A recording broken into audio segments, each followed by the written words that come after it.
Well, hello, and welcome to the stream. I'm Andy Arconix, Alu the Crow, and many other names. And today is August 1st, Monday, 2022. What is going on? How are we doing? How's everything going? The Fade, what's going on, bud? Hope you are doing well.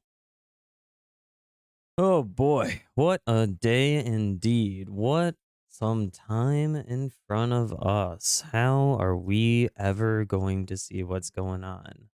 You introduced enumeration classes to your team today. Nice.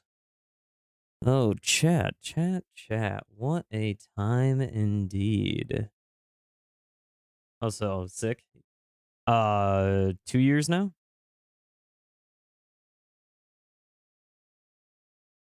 Maybe longer? No, 2 years.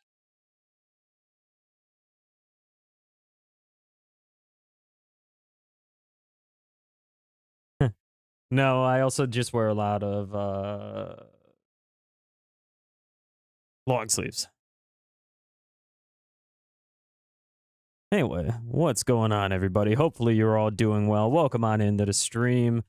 Puppers, hey, how is it going? Hope you're doing well tonight. Look at that mega emote. Mega is such a cutie. Oh, chat, what a week indeed. We do have a week in front of us, as you can tell by the box here.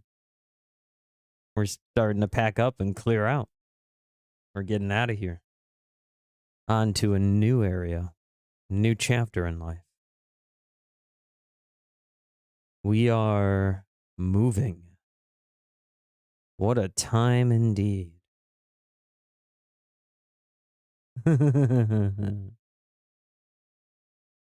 Oh. So, anyway, chat, we have some things that are going on this week.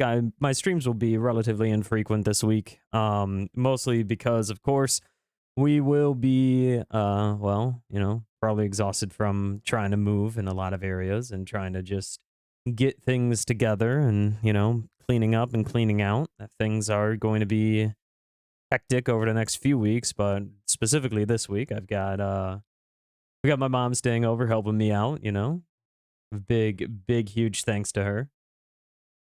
So it's exciting, a little nerve-wracking, but exciting. And then I get to set up a whole new office, so we'll see how that works out. But also, chat, with that comes some things that we need to mention. Of course, we are still raising money for Girls Who Code. It's an organization that helps get more people into software, crossing gender boundaries and things like that, to make sure that more people can actually come into software. Definitely of the femme presenting variety as well. And that's due to our, of course, increasing importance on accessibility and our increasing definition of accessibility throughout the software world. We need more people in code, obviously. And the more perspectives we can have, the better our software will be and the more worldly it'll be. And then we're, of course, still supporting mermaids because trans rights are human rights. And we must protect trans kids. So, anything you can do to help either one of those organizations, of course, it would be a huge deal. And it could seriously make the difference in somebody's life. So whatever you can do. And, otherwise, hopefully you're all doing well. Hopefully you all had a good weekend, and coming into the week, everything is going to go well. So, oh boy, what a time indeed. What a good time through and through. Man. So, what are we doing today? We are going to go back to the shared library, make a few adjustments, and then we might start a new library. That's a little bit of a different direction from the shared library that we were working with, and we might make it a little bit more on the .NET standard side of things, right? As opposed to just .NET. We might define some components. I'm not entirely sure where we want to be with it, but we'll go and see how things work across from there. And really what I'm looking forward to the most is just getting our shared library a little bit more optimized and a little bit more in tune with what we were originally hoping for. We might add a few things, but obviously our goal is to always add and never take away, right? We don't want to remove functionality. We want to add to it or improve it, but we don't want to take it away. The biggest time we've made a stressing point like that was when we split our shared library off into its other things, into its sub libraries. But that was to give modularity, to give the option of having a more modular implementation. And so that's going to be the idea there. We'll define a few exceptions and a few exception cases and trying to see if maybe we can actually help out in that perspective too.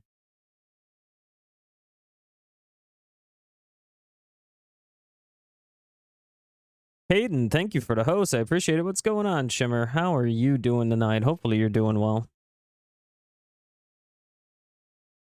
But yeah, that's going to be part of what we do today. And then we might get into some other areas, but we'll see. We'll see how things pan out. But you know, overall, it'll be fun.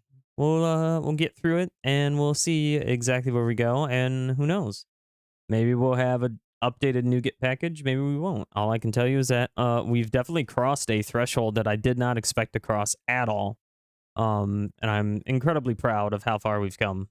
It's been truly awesome to just watch some of these packages just take off in terms of downloads and in terms of popularity or relative popularity. We're sitting at, as of right now, on August 1st at 10:24 p.m. Eastern Standard Time, UTC -5, we are standing at 866 downloads across these 5 NuGet packages that we've published.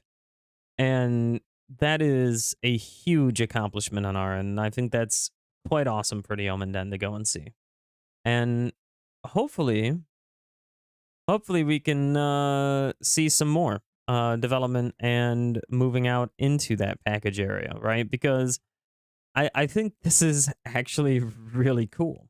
Obviously, you know, we're not as high in some areas as some of the other libraries are, but we're just starting out, you know. It can only get better from here, and this is incredibly exciting. This is just something else that we can put towards ourselves. So I don't know how else to do it without breaking my arm, patting myself on the back, but I think we've come a long way. So one of the things that we're going to do is, of course, we're going to go right on into the code. We'll go and test some things out. We'll go and see some things here. We might add unit tests at some point, but right now I don't really want to. I would love to do some unit testing or more unit testing, but I think just doing the direct application product is fine for now.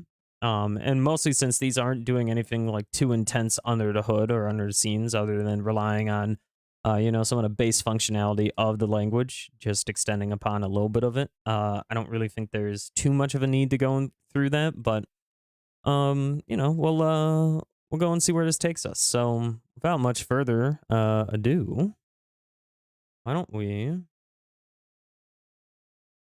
Ooh, of course, why don't we actually go into some future bass? What do you say? Base. All right, so chat. Here we are, sitting in it. OMG, so Family Feud is on TV and there's a pregnant gal on there. She has a name tag on her belly of her kid's name. It's so precious. It's adorable. I don't normally watch Family Feud. So, chat. I think one of the things that I want to focus on now is I want to focus on just some of this idea of the responses side of things. And part of what we want to do with our templating, part of our error handling, our exceptions, and our base enumerations, right? And why we might want to do things the way we're currently doing them. And we'll go and see exactly how we can define these things, but overall, I think one of the big deals that we're going to make here, and one of the big concepts that we're going to have here, is going to be just this idea of making sure that the user is always well informed of when things go wrong and how things go wrong, right? So that is, of course, going to be our first and foremost goal is how should our users respond to our code? And how should we deliver our code to our users in such a way that it's easily understandable, right? And so we had things like our JSON generators, right? And these are really cute. They can do some work overall, but really when we go into another solution, do they do as much work as we think? And that's, of course, going to be the next question that we have to ask ourselves is what other work can these do? And then when we come back in here and we look at our link methods that we've defined on the read-only span, what else can they do, right? What else can we get to do here? And so it's, of course, still something that we need to consider and something that we need to, of course, make more accessible in terms of understanding. So one of the other things that I want to work on here is going to be some of the exceptions, some more enumerations that I think we can actually go and put to use, and some of the other things that we might be able to just go and take a wild shot in the dark at and try and see what things come naturally or organically from our relative ideas, right? So one of them, of course, is going to be this idea of response codes that we've done a few times, right? And so here we have, of course, just a very basic recognizable set of errors, right? Like our HTTP error, our API error, our unrecognized error, our unintelligible response, and our API success. But overall, these are great as enumerations, but they're not so good as templates, right? And that's something else that we want to define is how do our templates actually function? And how do we go through and make sure that when we go and illustrate our templates and we go and illustrate to a user their response that they should be receiving, how can we make it in such a fashion that the user can, at the end of the day, the consumer of the library, the user of the library, can actually get a leg up on what they're trying to do? Because that's what these are all about, is just trying to make it easier on the user. And so that's also how we end up with things like entity key. That's how we end up with things like the output parameter, the tenant, the user, all these things here in the models.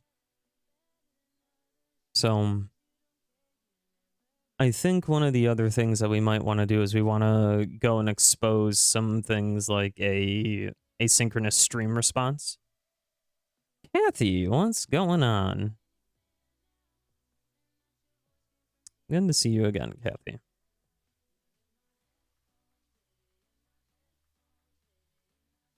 Also, can we get a shout out to Caden, please?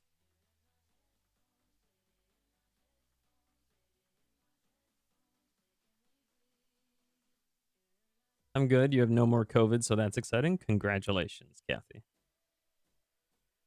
That's fantastic. Okay. Lily, what's going on? The lovely Lily is here, chat. So let's see here. We have an API response, a client error payload, an invalid request payload, an operation outcome. Maybe one of the things that we should have is an asynchronous stream outcome, right?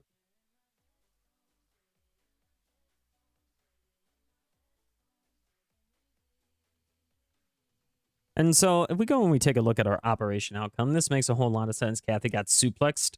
Well, god damn. One of the things that I think we want to do here is we want to go and we want to make sure that we want to, of course, have some sort of constructor. We'll just make it parameterless for now. Let's go and take a look at the operation outcome again. Yep, this is fine. So what we'll do, that never seems to go in your favor, Kathy. It rarely does for her, doesn't it? Maybe one of the things that we'll take is we'll grab a public operation outcome.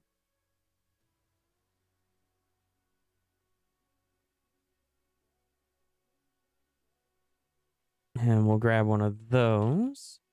And then here, what we'll do, see, is it in this one that makes sense? Client error payload, no. Yeah, so we'll grab that, which is why you avoid it, right? And then here we'll do, because really, we don't want to make it catchable, but we want to make it in such a fashion, right, that we have an exposed async enumerable. So what we want to do is we want to make this have such a way to go and express it, to go and express our particular template here.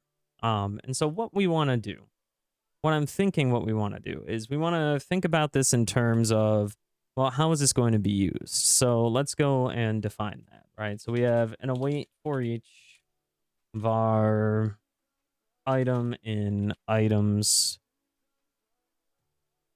where items is an async enumerable, right? And so what do we mean here? What is this idea? So this is going to be an asynchronous stream setup, right?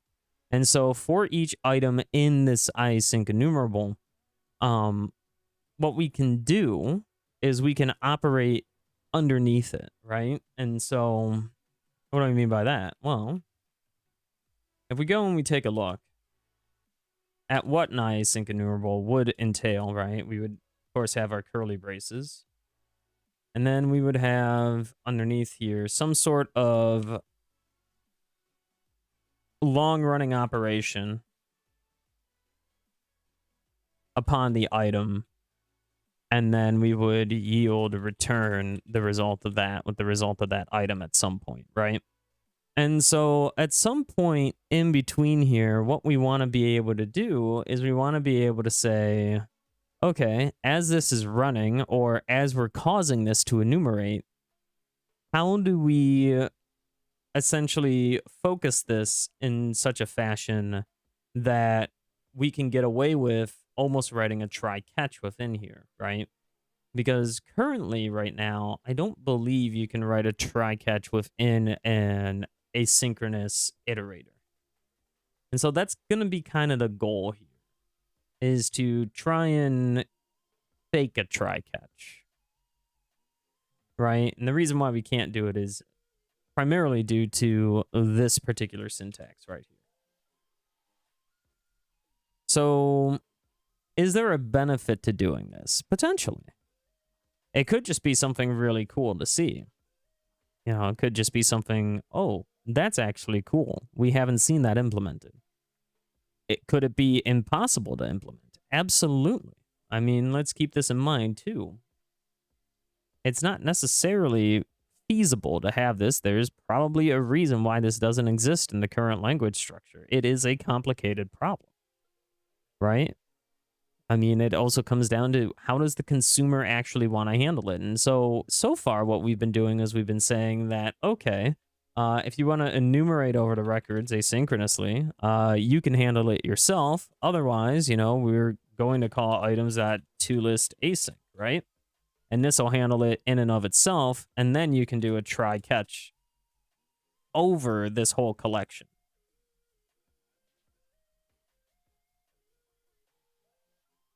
Hey, what's going on, Summers? Can we get a shout out to Summers, please?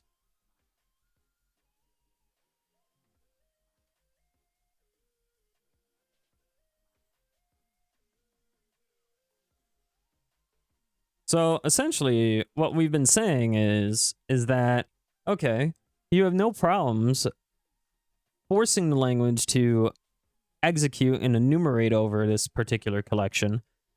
and then catching the exception after these results come through or at any point in time during the failure of this, but then you cancel the whole operation. The difference between what this is doing and what this might be doing, right?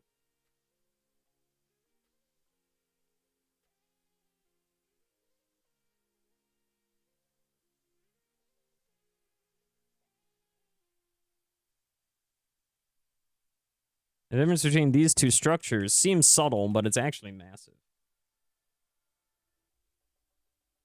Right? So essentially what we want to do is we just want to make it so that way we can have some sort of way of either doing this or doing this as well. Exception logic. Yield break. Right? So that's kind of the idea here. And so currently I don't believe we can do that. I think that's a language limitation currently, but there might be a way around it. So we're going to try and figure that out as best as we can. Right now, I believe this is the easier, softer way around it.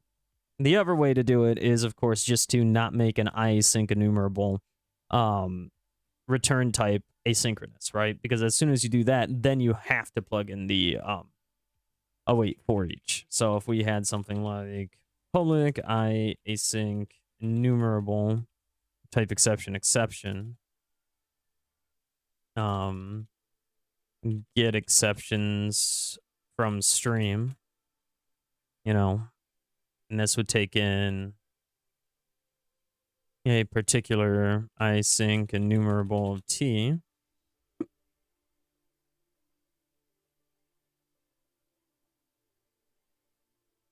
Right? Because then what we would do is we would essentially say, hey, try catch exception ex yield return ex await for each var item in source.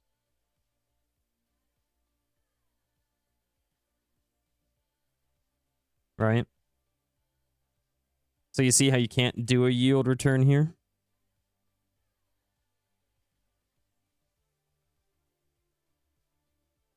It's a little fascinating, isn't it?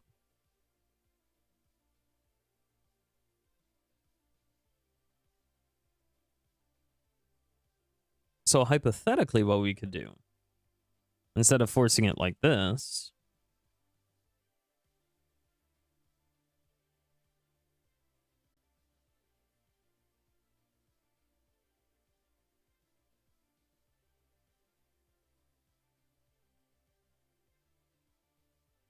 can always call yield break, but we can't call yield return here. Isn't that fascinating, chat?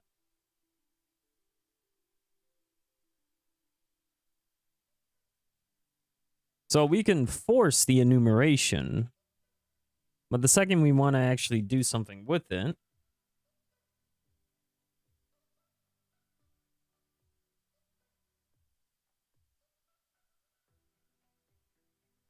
right?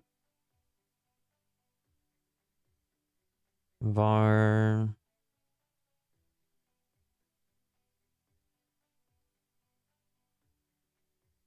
So this is actually kind of a fascinating limitation, but also kind of an annoying one too, right? Because what we want to do is we want to do a try catch, but we don't want to break the iteration. What we want to do is we want to store the exception in some sort of async enumerable list, right?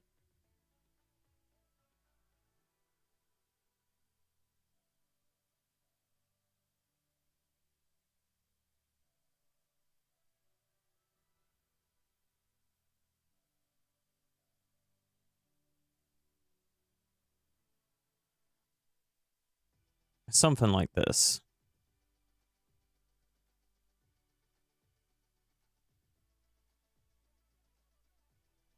So that might require a dependency on system.link.async.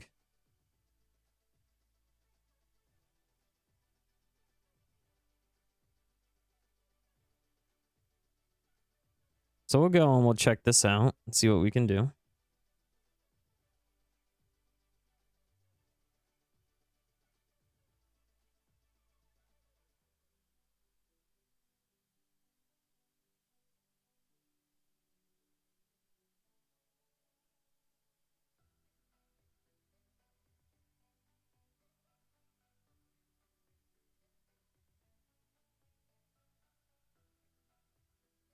So we do that.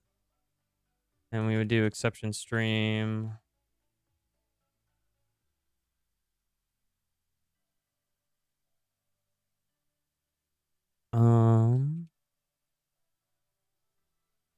Can I do...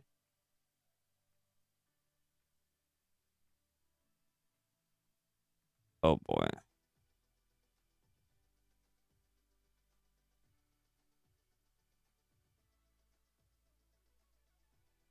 There we go.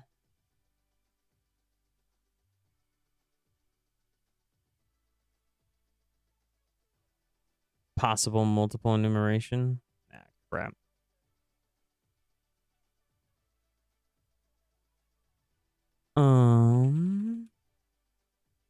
So we could do list.empty.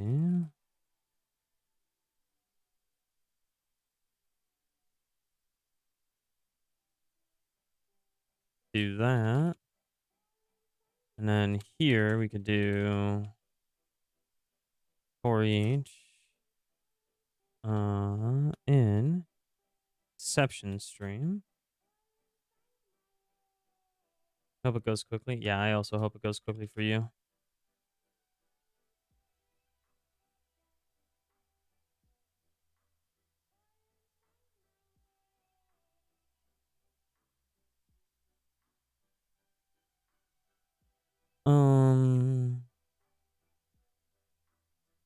There we go.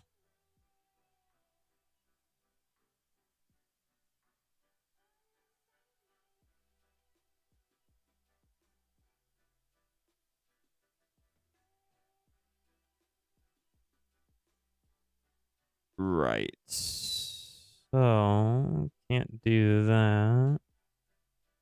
You know what? We'll just do a new list here. That's fine. And then I guess we can always assume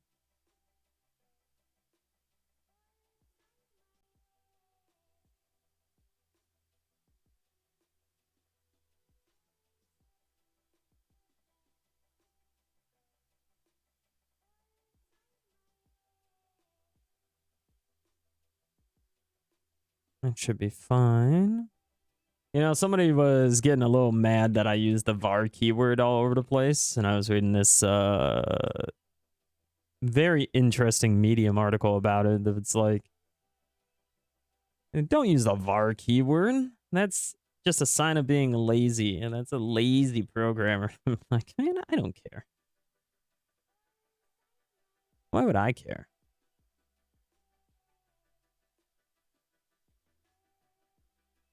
So we can do that.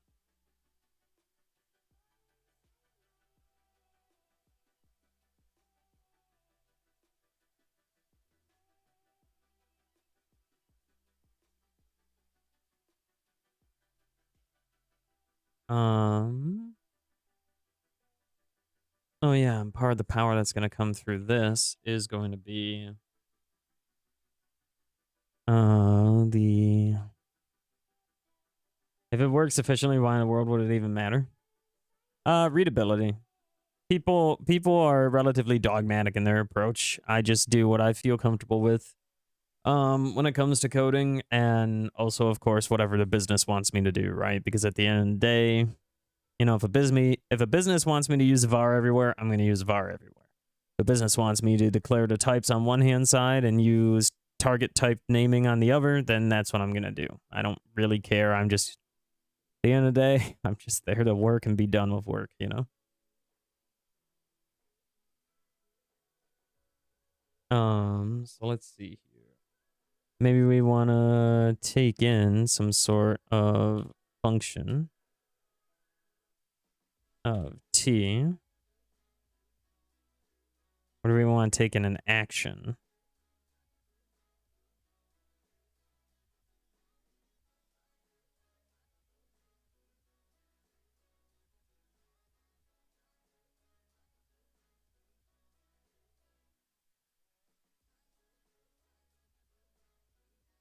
Yeah, we can do that.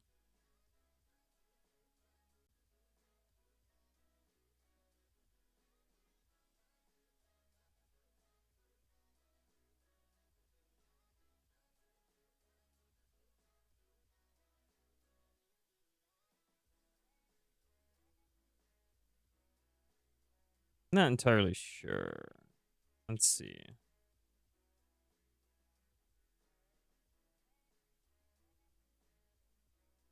Does that make sense? System that cancellation token is not awaitable.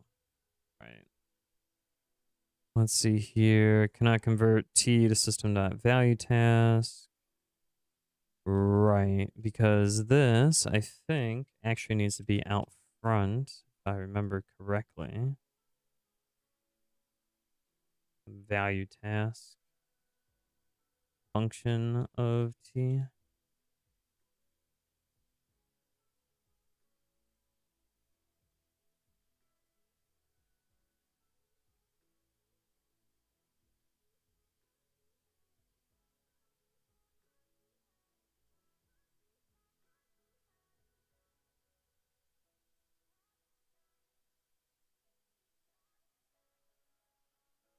And we'll do equals default. Get rid of that. Func. All right. And we can do that. Source with cancellation. Cancellation token. Await func.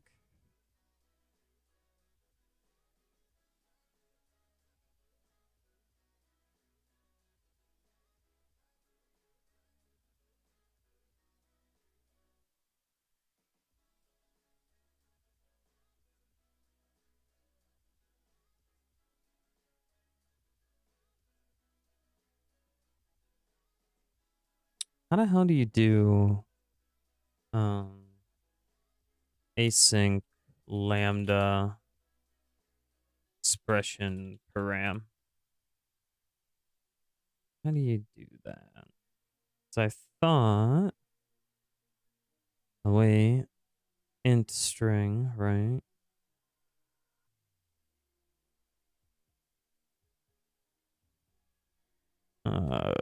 T cancellation token item cancellation token.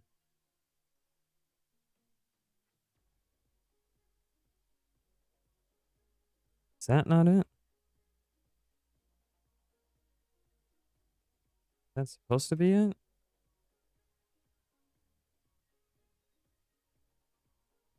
Okay. Because what we want to get some studying done today, but this headache has been bugging you all day. Oh, I'm sorry, Caden. I thought that the way we did it was supposed to be like this.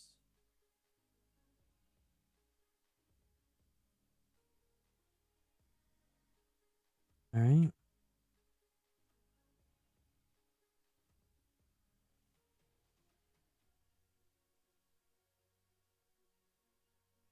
And then what we could do, value task dot from results T. All right.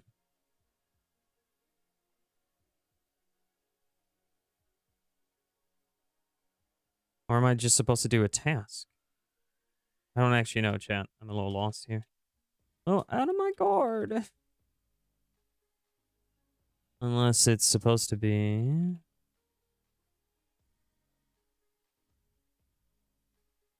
Okay, let's figure this out. How would we write this normally, right? We would do something like await item, or we would do something like await source dot toList async, right? With a cancellation token. And that's how we would call it. But I guess the real question then becomes, all right, so we got that set. And we kind of are starting to have this here, right? But it's still not really enough because what we wanted to do was in some ways combine the output here. So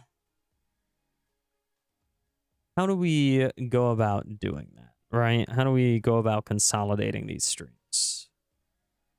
That's where we're running into a little bit of issue.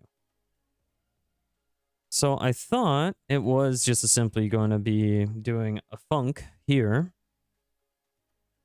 But maybe we need to make it an expression of type function. Oh no. Right, because expression is from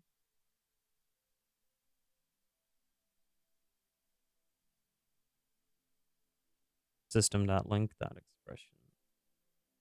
Okay. Come back to that in a bit. Let's get rid of you.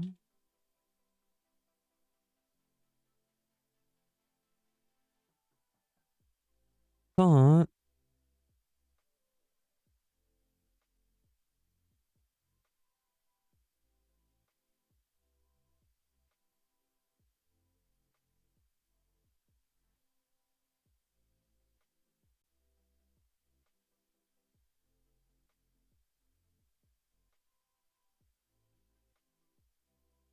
does that not work? That's not how functions work. That's not how they work either, Andy. That's what I thought we could do.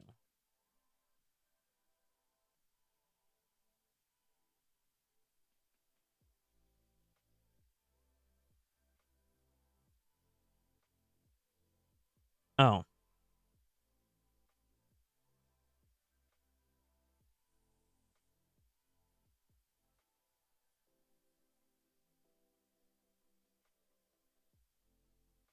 Okay, so we try and invoke the function.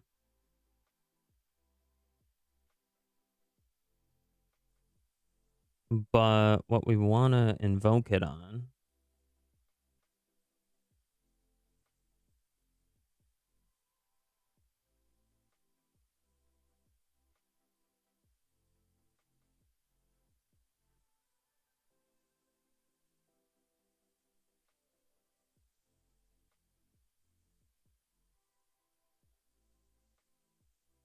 wait, task of T.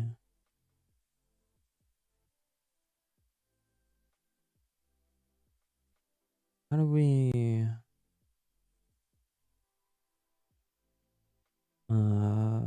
function with parameters? Func T parameter.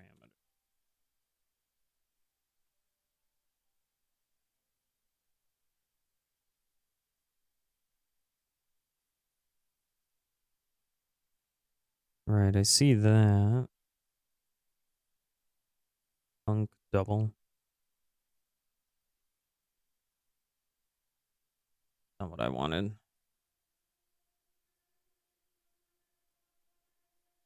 Func T double. Turn item. Async func parameter. There we go. With a delegate. That's what I wanted.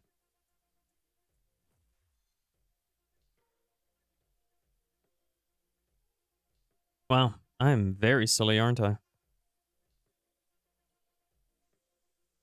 Okay.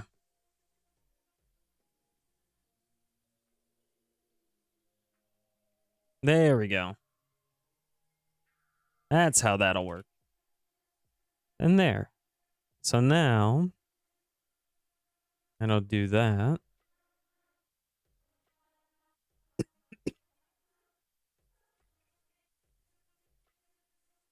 And if we're clever, there should be a way around this. Because now what we should be able to do, we should be able to do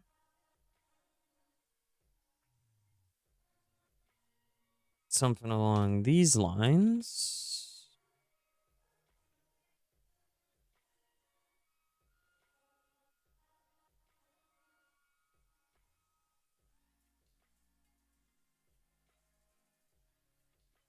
And then we should be able to take this.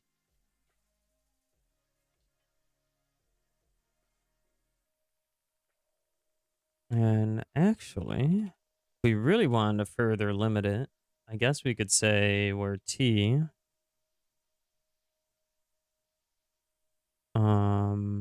implements an I entity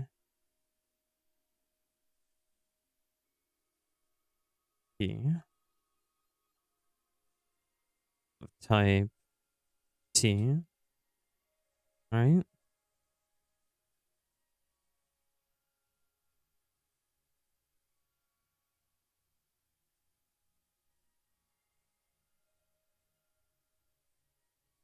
Ceruli, what's going on? Thanks for the raid, Ceruli. How's it going? What's going on, Raiders? I'm Andy, Alu the Crow. I'm a variety streamer here on Twitch. Hopefully you're doing well. Alley Fangirl, thanks for the follow. Welcome on into the Omen. Hope you enjoy your follow remotes, and I hope you don't mind me trying to figure out how to do generics like an absolute potato. Hey, what's going on, everybody? How was your stream, Ceruli? How was Stardew? How was Power Wash? What else did you get up to tonight, bud? Hopefully you're doing well. Pat, still having troubles with net? You feel bad? Aw.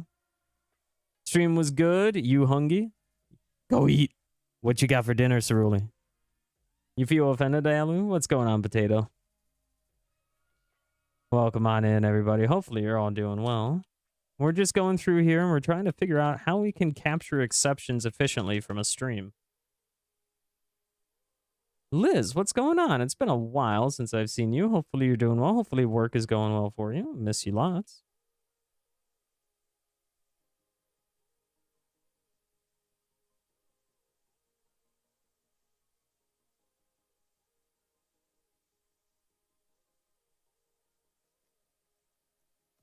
Coding. Yep. Var. Actually, can't we just do... No. There we go. Perfect. So that right there does what we want it to do. Yield. Return. Exception stream. Yeah, it's been a while. I know. I'm not stinky, but good to see you.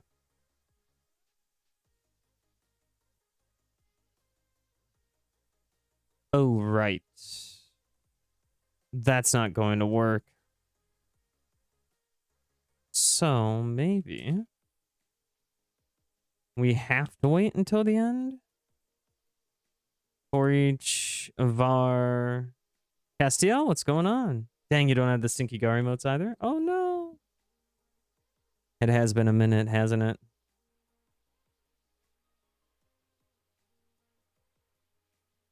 There we go. Alley Fan Girl, what's going on? And also, thank you for the follow. I appreciate it. Okay. So, now what we want to do... Mora, how's it going? So, what we want to do here, right, is we want to go and combine these two, so that way it's only one iterator. Because we don't really have any business creating two. You know, and kind of the whole point of this is to return another asynchronous stream. Wolflink, what's going on? I'm not stinky.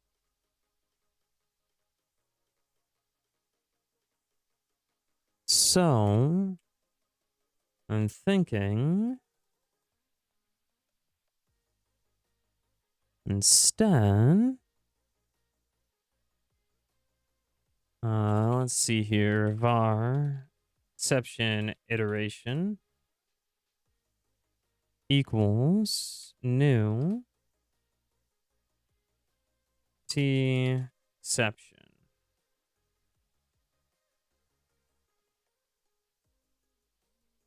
And this will be a new value tuple of type T with type exception, and we'll just call it, yeah, that'll be fine. And we can do that. Exception iteration is a sign. So then what we can do, don't worry, you won't scare me like last time. I have doubts.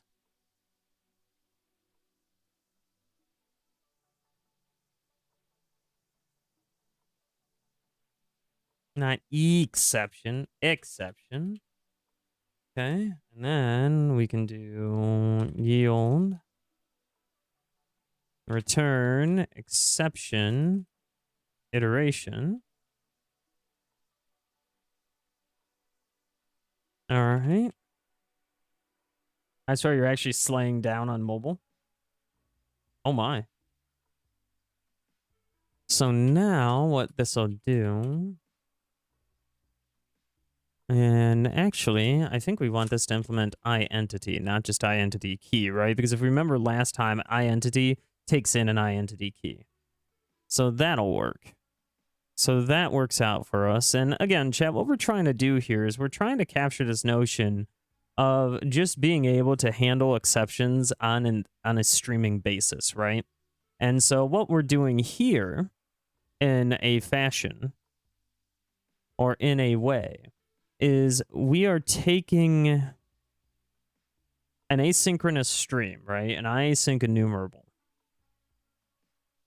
Hence this. And we're returning, after running an operation on that, some sort of long-running operation, I'm going to put task of T here, but really it could be task, it could just be a task, it could be a value task, who knows? So I might actually just even make it a value task here.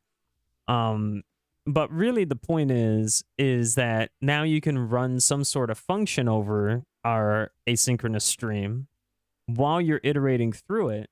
And as you're doing that, you can then come through and if there's an exception thrown, capture the exception, the item that it's occurring on, and then just yield return that iteration. And so we give the particular user the ability to handle the exception in whatever way they see fit, right? Now, the other side of this is, of course, if the exception is null, then what do we do, right? So that'll be something else to handle. So I think what else we can do here is we can do exception iteration that item 1 equals item, exception iteration that item 2 equals null. Right? And so actually, I think what we would want to do here is do something like this. And then we would do this and that.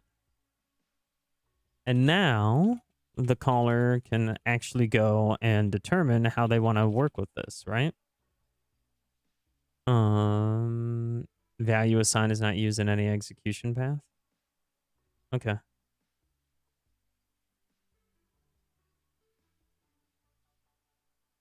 Can be declared in inner scope. Okay. Cool. Even better.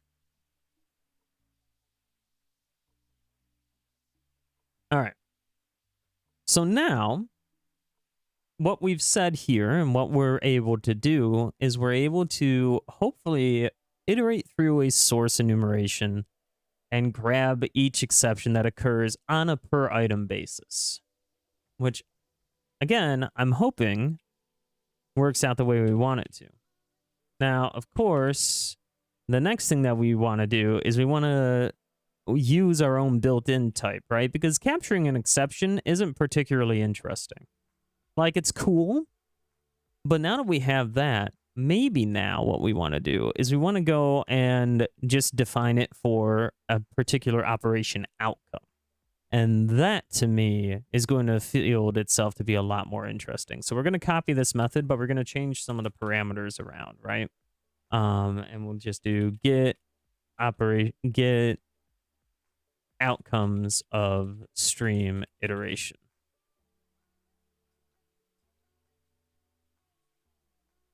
All right. And so here, what we'll do is instead of having a value task of t being the output, what we'll do is we'll have a value task of operation outcome be the output. Okay. And so instead of doing this, we'll do this, and we'll do var outcome equals, and instead we'll do an outcome here.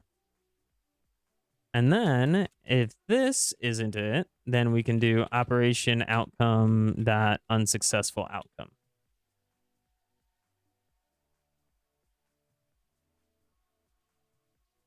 And then this we can just say is type operation outcome.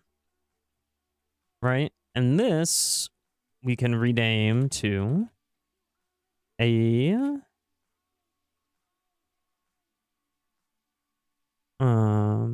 outcomes of stream iteration.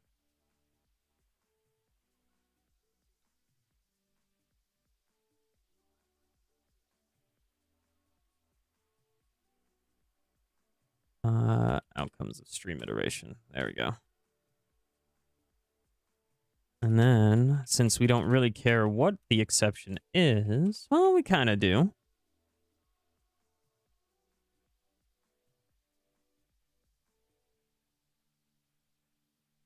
Unsuccessful outcome equals operation outcome that unsuccessful outcome.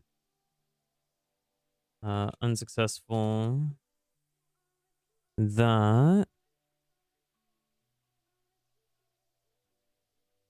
let's see, client error payload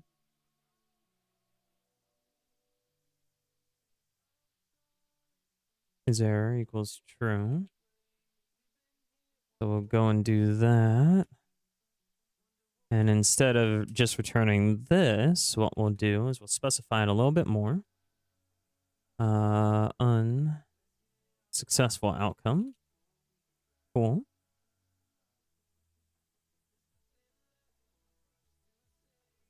So whatever the results are here, we'll work through, right? And you'll see that as we go and transform this, we can actually get rid of the try catch here and instead use if else. But instead of using else, of course, we're just going to use if, because the else keyword's an anti-pattern.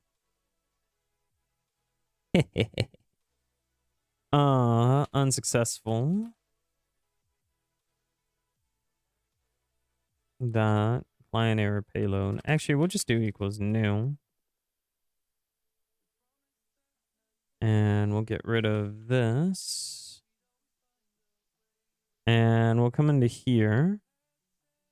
So we need a new message, is error, detail, and data.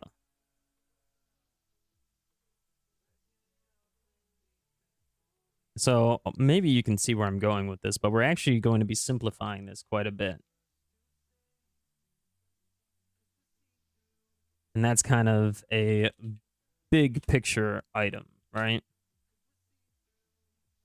Message equals ex.message.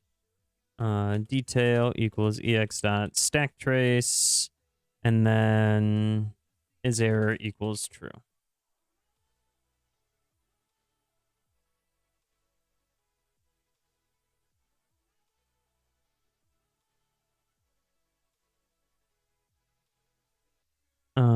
Ex dot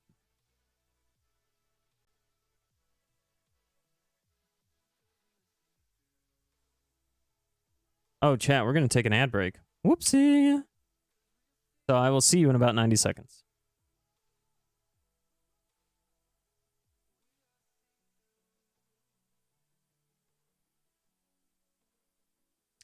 And if you're still here with me, hopefully you're doing well tonight. Welcome on in, Raiders. I know it's been a minute since Cerulli raided, but can we get him another shout out, please? Cerulli is an awesome, awesome person. Really friendly individual, good friend to have, and just very kind in general. And can't speak highly enough of him, of course. And Glass, what's going on, bud? How you doing? Hopefully you're doing well. Thank you again for the shout out to Cerulli. Hopefully he's having a good meal. Glasswell, what's going on, bud? How are you doing tonight? And yes, chat, if you haven't checked it out already, go and check out Glasswell's game on Steam. It's called The Tale of Greenbrier. Highly recommend you go and check it out. You can go and wishlist it on Steam right now. It's a great way to go and show support to an up-and-coming dev, especially in the game development side. It actually can be used to show investors' interest and things like that, so go and check it out. Dragon, what's going on? Can we get a shout-out for Dragon 2, please, mods? Liz, thank you for shouting out Glass. And you're working on Snack Attack stuff. Nice. I'm excited to see some of the results from that. That'll be really cool.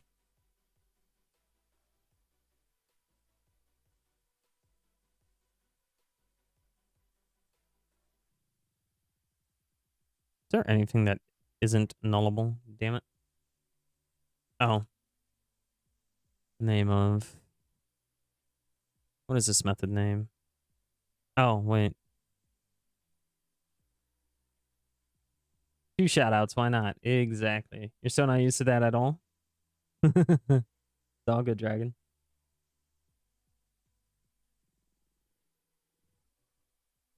What's going on, bud? How you doing tonight?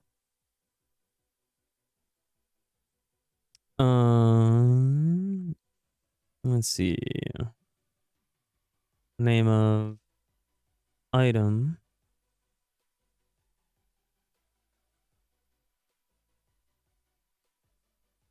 We'll just do this. We'll keep it simple.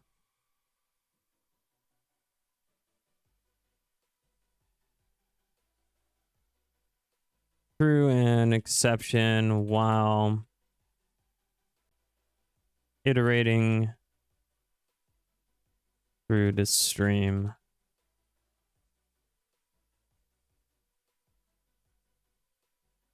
Okay, so we got that. That's pretty nifty. Okay, is error equals true? Oh, is there something else that we need to do? Okay, cool. So now that we have that, now we're yield returning this. That's pretty nifty. So now we get this here. Now, one of the other things that we might be able to get away with, I think. Does this have this here? Exception dot... Okay. Because ideally what we want to do is we want to get rid of the try catch anyway. So there might be a way out of it, right? Because that's what I'm looking for. Is I'm looking for just a simpler branching way out of this, right? So it would be something like if await func dot invoke item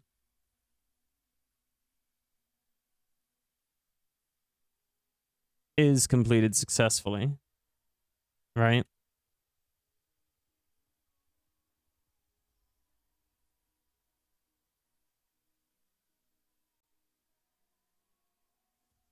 That would be kind of the goal here.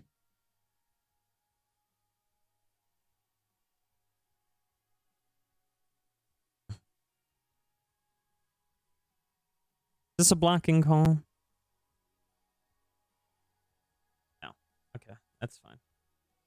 But essentially that's kind of the idea there, right? Is just determining if that works out. And so that's one of the other reasons why I'm thinking maybe what we want to do. Okay, so we have a value task.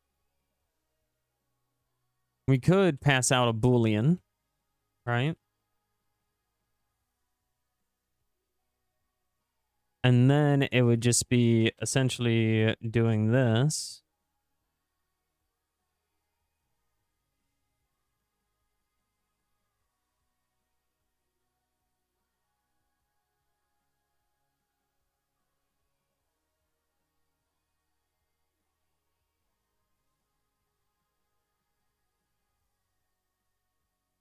That would kind of be the idea here. It would be, okay, so we're going to pass in a asynchronousable.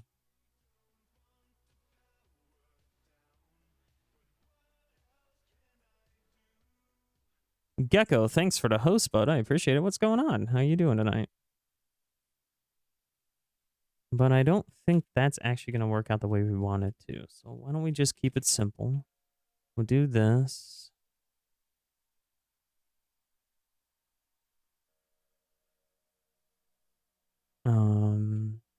Give this the good old-fashioned enumerator cancellation. Thank you for shouting out Gecko, Liz. I appreciate it. I know Gecko said he's not going to be streaming as often, but, you know, we still like to give him a shout-out whenever we can. Wait.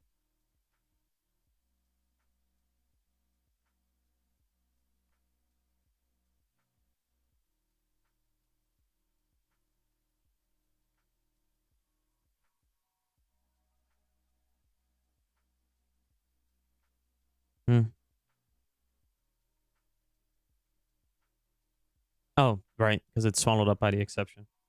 Should be sleeping, but you don't feel like it. How am I doing? I'm doing all right. You know, just vibing, enjoying time here, trying to figure out how we can better do a little bit of this exception handling here. That's kind of the whole idea, right? Is to just try and wrap this up in such a way that a user can go and experience the joys of asynchronous streaming on their own. And actually, I should be able to remove that.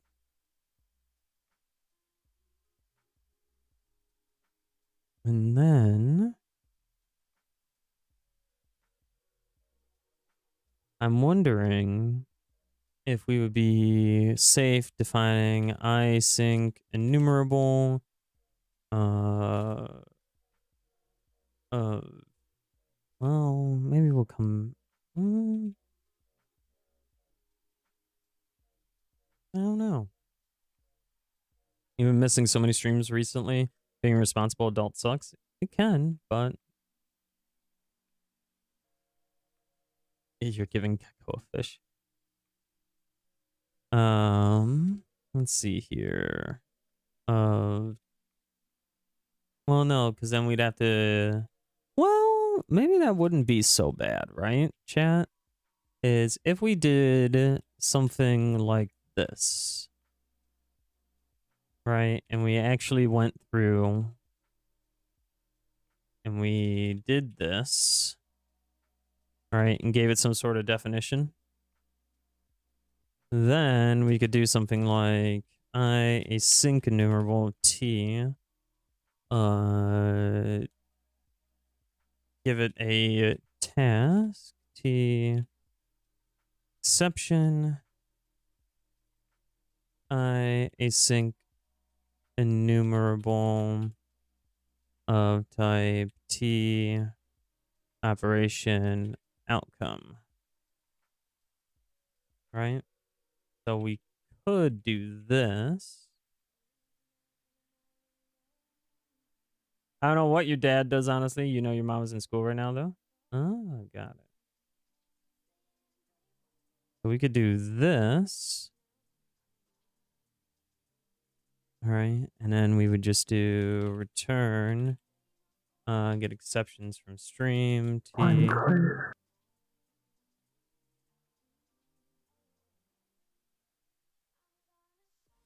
What you mean, oops?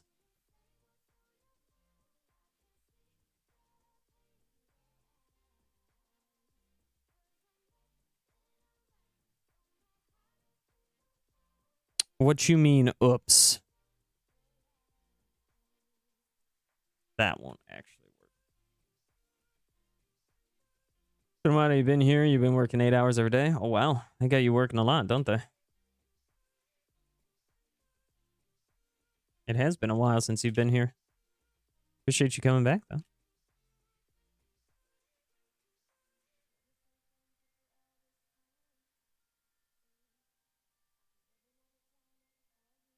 So the other thing to do.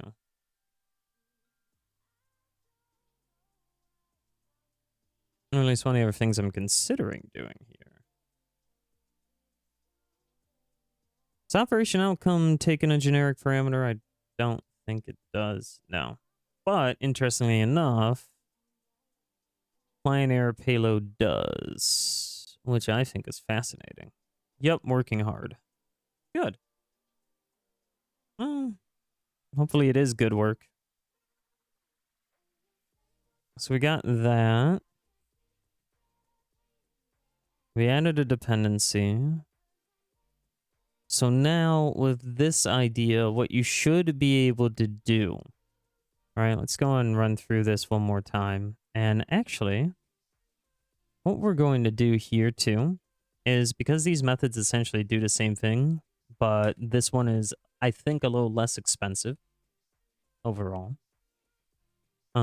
What we want to do here now is I think we can do something like,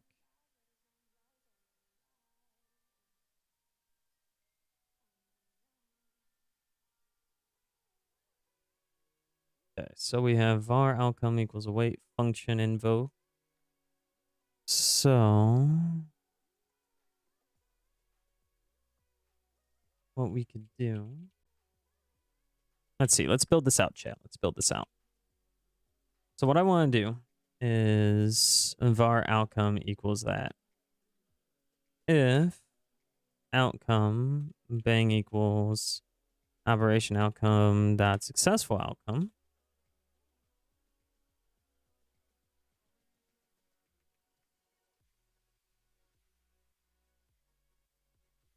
okay, fine.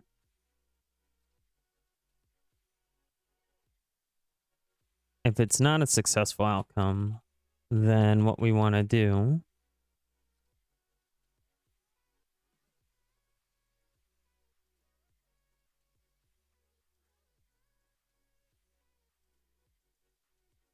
is this.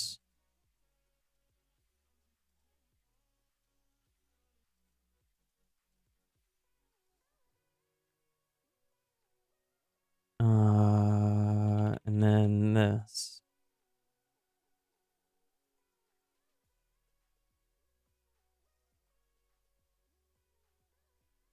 God damn.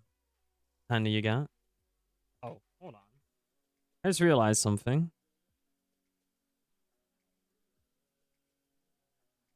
There we go. That's active now. Fantastic. Acoustic. I also have a guitar. So then what we can do is we can come here and do that.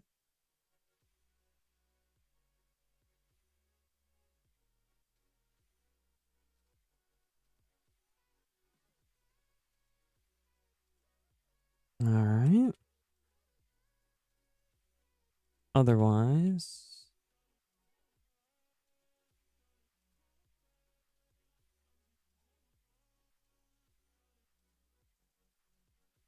do that.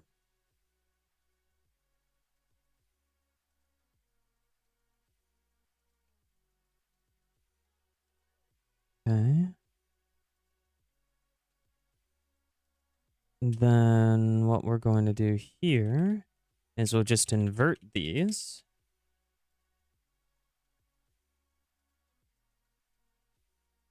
If outcome equals, you don't know if you have ADHD, you may feel like you may, but you get that. Brains are fucking weird. Yeah, they are.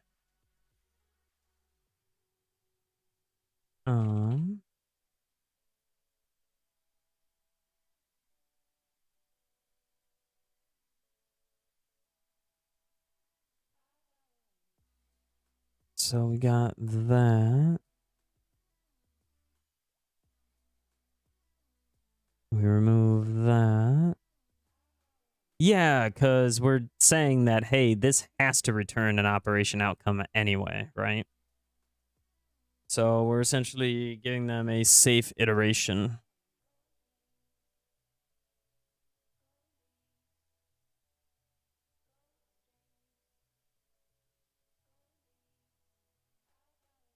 They are really weird indeed. I have a official diagnosis, so Not saying it's a particularly good thing to have, so. Unsuccessful equals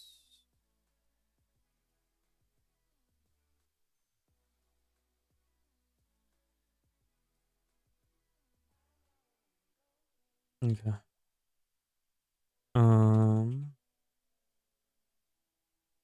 Reported exception equals new exception.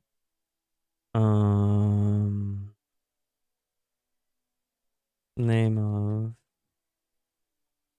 item could not be processed successfully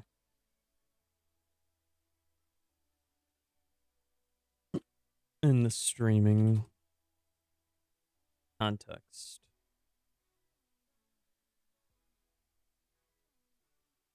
Would this be better to be an invalid operation exception?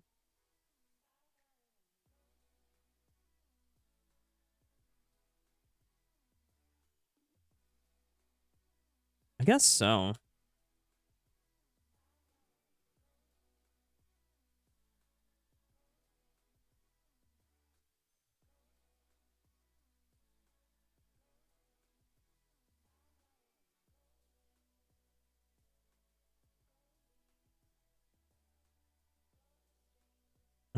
Check outcome for more details. Okay. So then this.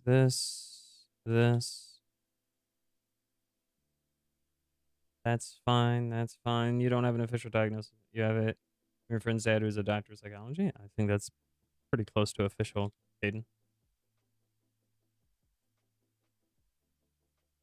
Okay, so now what we have, outcome. What is this?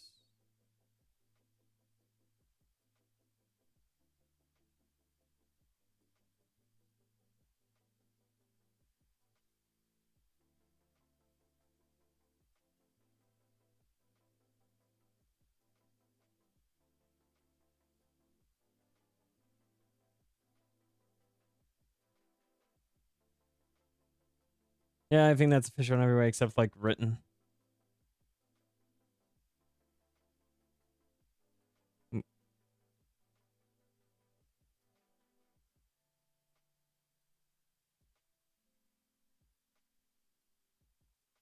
No, you know what? It's easier to just check if it is a successful outcome. There we go.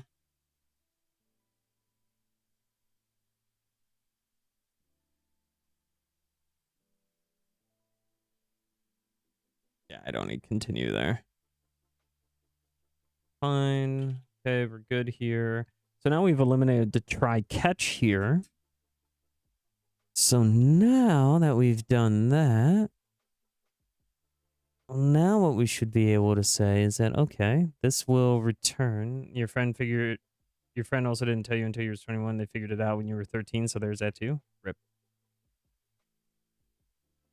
So now what we have here, chat, and this is actually kind of an interesting perspective, is we have the ability to transform our source async enumerable, a function that operates over a particular instance in that source async enumerable and returns an outcome. Now we have the ability to essentially swallow the outcome and return it the way that we want to see it returned. Right?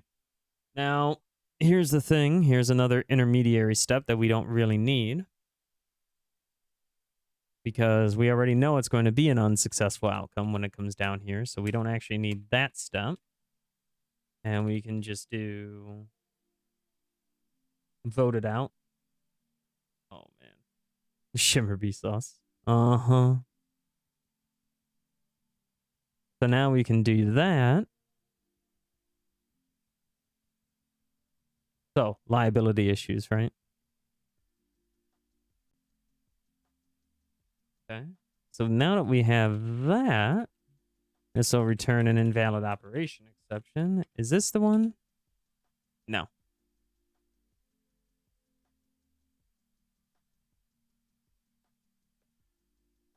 And now we can go and rewrite the client payload. Or do we want to rewrite the client payload? That's the real question. Because now we're going to lose the stack trace if we do it like this. But...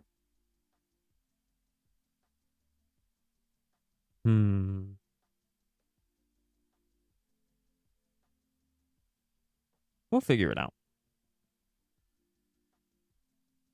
We could always just wrap it in another operation outcome and then return that whole constructed entity. Right? Or something else we could do is we could make an operation outcome aggregate, right? And that could be also an interesting way to go about things. And what do I mean by an operation outcome aggregate, right? So you know how there's an aggregate task exception class that essentially whenever you have an asynchronous operation and it fails and there are tasks underneath it, everything gets bubbled into this particular asynchronous task exception, or this aggregate task exception, I believe is what it's actually called.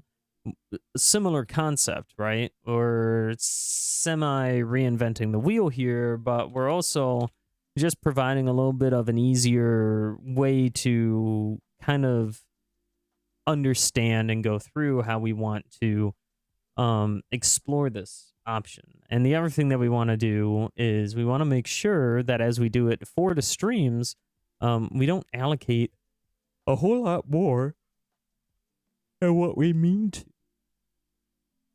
So that is something to keep in mind. Now, granted, on the other side of this, right, it will come down to how do we make sure that this is tested accurately and to the best of our abilities. So we have to figure this out as well. Let's come back over here to the asynchronous stream. So now we're doing 2 yield returns, right? But we don't really want to do that. And instead, we want to break this down into a single return, right? Into a single yield. Now, that's where something like our particular outcome would come in, right? So our operation outcome,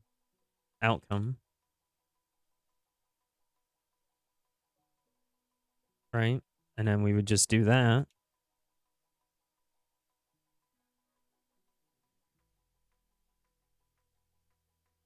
And then we could do essentially grab all of this here.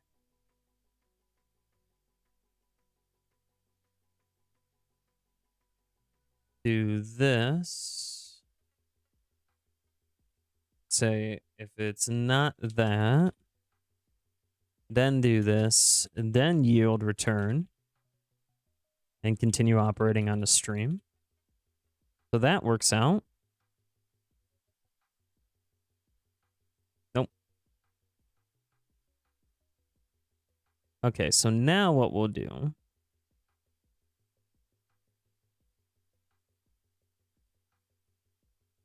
Okay, so now we grab the outcome. If it's not a successful outcome, we come through here, we give it a different client error payload, and we have it return the item and the outcome. And then if it is a successful outcome, obviously it's just going to go through and return the outcome, right? So now we've taken what was a try catch and an await for each, and we've essentially just boiled it down to a single if statement with a yield return. Now, at the end of the day, does this actually make a whole lot of sense to do, or are we just reinventing the wheel? And that's where I'm not necessarily seeing too much of an issue with what we're doing here. But one of the things that we could do, if we really wanted to be crafty, I think we could be a little cheeky. Just ever so slightly so cheeky. and do something like that. And now what we get to see here is that now instead of doing a type or doing a check on any particular asynchronous stream outcome, now what we've done is we've extended the async enumerable interface to work with our particular type that we're defining here. So it's got to be of a type I entity, right? So that means that it has to implement that particular interface under the scene. And we're also looking for anything that can return a sort of operation outcome over the stream, right? So what does this mean in the long run? Well, this means a few things. This means that A, we can actually go and track some of the advantages here.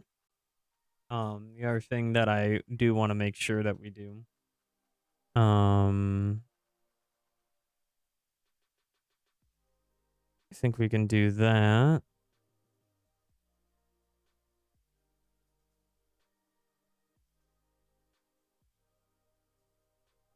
State yes, house no, right? I'm wondering, can we also figure out a way to manipulate this to put in a cancellation token? Right, so we do that.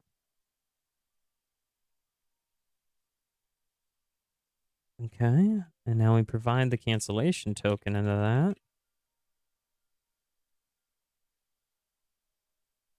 Okay. Async await.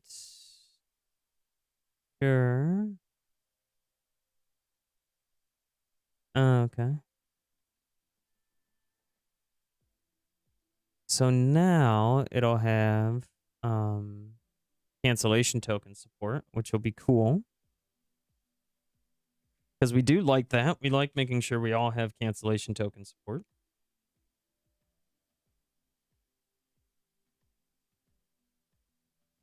And so now this can take in any delegate on an async enumerable.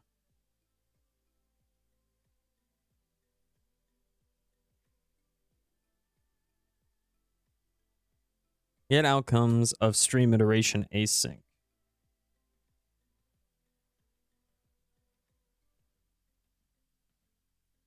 Get outcomes of iteration async.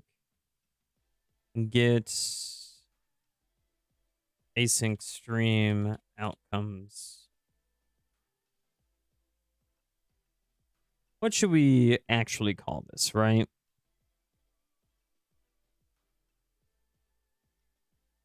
That's where we're at. Is now what should we name this? Get async.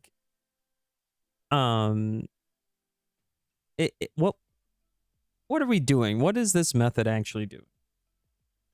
So if we take a look, we can see that it's retrieving a particular outcome and an item at the end of the day.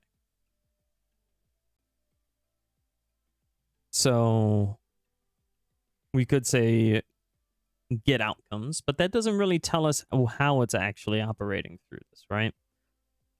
So we know that it's operating within a stream, which means that every object that we get, or not every object, but every item that we get, we're invoking a particular function that we're supplying, and then we're grabbing the outcome of that invocation. And when we go and grab the outcome of that invocation, we're testing to see if it's a successful outcome or if it's not a successful outcome. So if it's not a successful outcome, then we're reporting that. If it is a successful outcome, then we're reporting that. So what we could do is we could say report asynchronous stream outcomes async.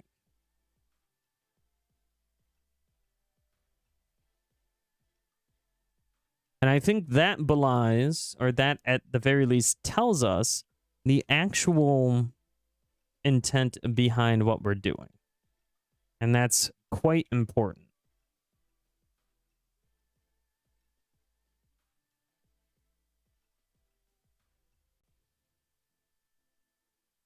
Puzzles, what's going on? And I agree, Puzzles. Everyone in chat is hella cute.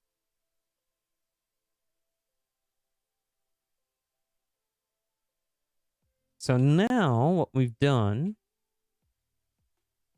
and actually I'm wondering, if I make this a value tuple, what happens? No, we'll just make it a tuple. Been all right, been job hunting, right on. How's the job hunting going, bud? Okay, so now we force it to return a tuple. The advantage of returning a value tuple is that we can actually go and specify the names here, right? But I like just returning tuples because I think it's a little bit more on the best practice side, but don't. Tedious and long, I believe it. Returns a transformed asynchronous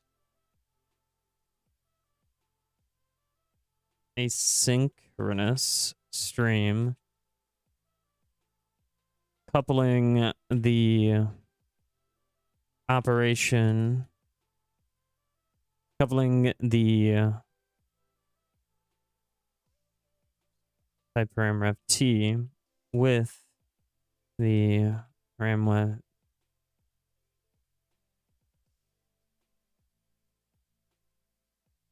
operation outcome of the provided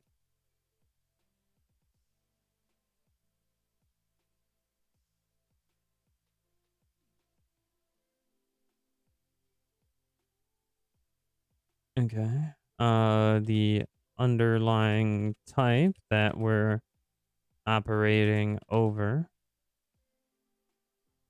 the source, the async enumerable, a given function, a bunch of shit, controllers, remote, wallet, etc. Right on. A given function, a given asynchronous function that we operate, that we invoke upon a single theme during stream iteration.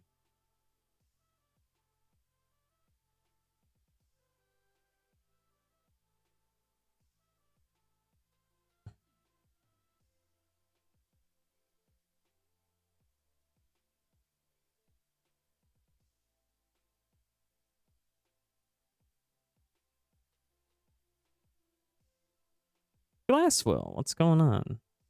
Welcome back. We're just going over and trying to define what each of these properties actually mean. You have yourself on a table, Kathy? Kind of weird, right? Kathy do be a snake. All right, so let's go and make this a pretty long description here. All right. Can you change your height? Can you?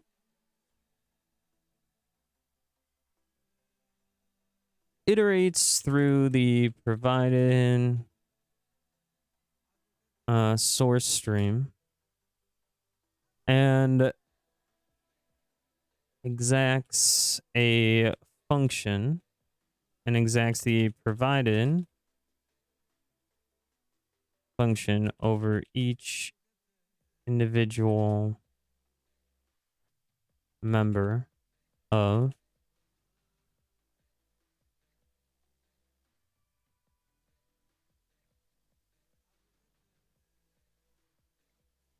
You're going to have Samuel Smith organic chocolate stout. Ooh. I'll just call this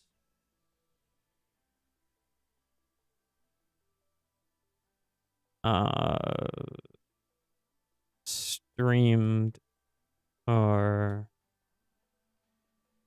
okay.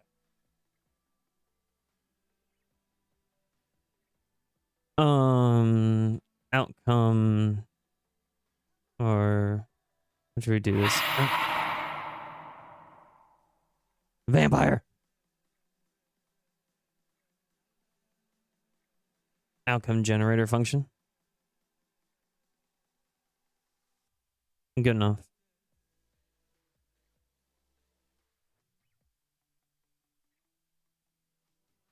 And enacts. There we go. And enacts the provided outcome generator function over each individual member. This allows for a retrieval. Vampire, how's it going? Congrats on the 100. Wait, did Wolflink hit 100 followers? This allows for a retrieval of each individual. 100 times getting yeeted by LB. Oh! Little Buttcake is a savage when it comes to that. This allows for a retrieval of each individual item and examination. Definitely the leader, and it's not even close. Oh, man. And examination of the outcome of the enacted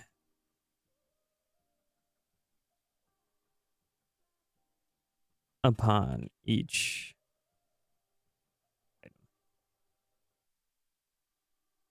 Wish you had 100 followers. I feel you. Para. Part of the case study, or part of the case for this is to allow... Actually, this would be better in the remarks now I think about it. All right, let's go and see how this documentation actually looks. Does this explain what we want? Iterates through the provided source stream and enacts the provided outcome generator function over each individual member of T. This allows for a retrieval of each individual item and examination of the outcome of the enacted outcome generator function upon each item. Returns.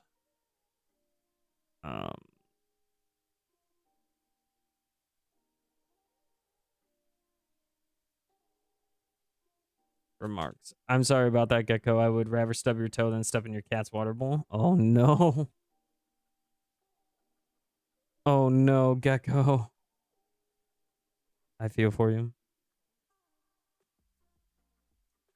Remarks, the design of this is twofold.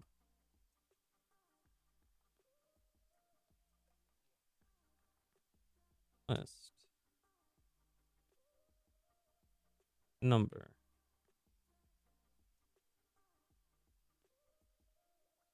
Item.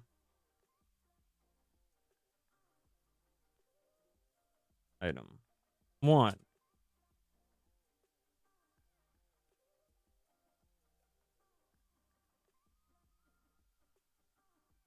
For the first item, we remove the basis for throwing an exception over the stream. And 2, we allow for individual failures to occur during the stream.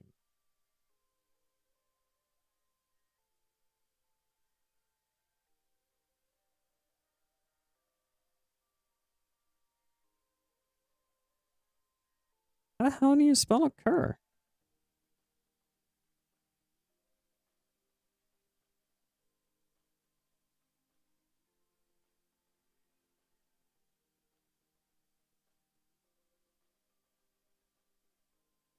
Oh, that's how. Silly goose. All right. So now this is an extra long comment. So this will probably be better on the README. Would you rather eat pineapple on pizza or OJ on cereal? Don't make me choose. That's a hard choice.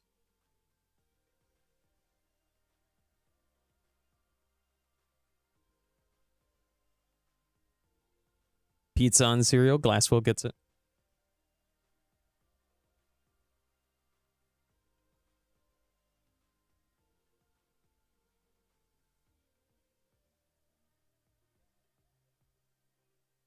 Why would you bonk the glass? Okay, so we got that. That's fine. Report stream outcomes. That's what we'll call it.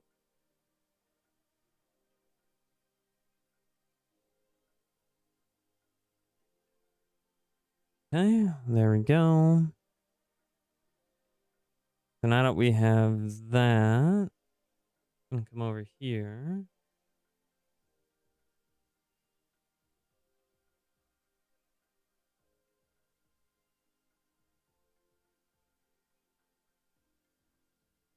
Async stream handling features.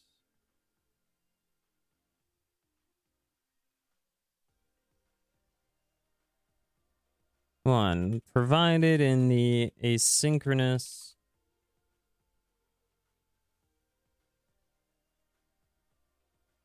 stream outcome. Cereal pizza, right, Cerulean?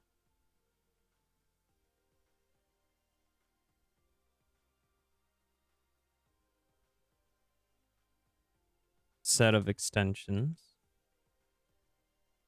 are a few methods for. Hey, why does a urinal cake look like a teeny pink frosted cake but not taste like one?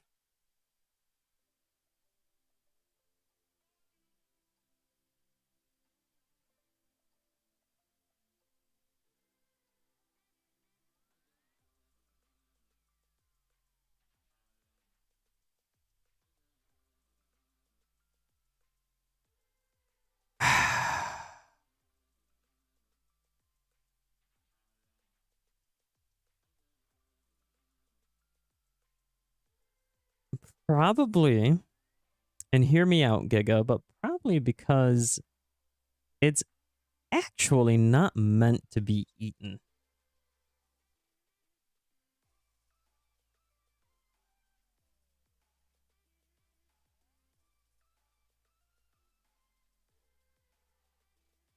For capturing exceptions and operating an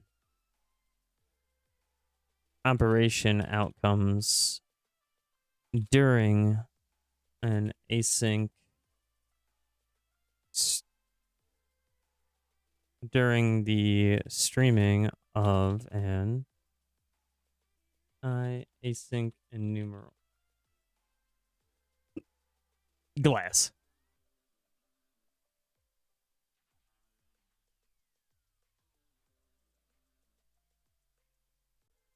The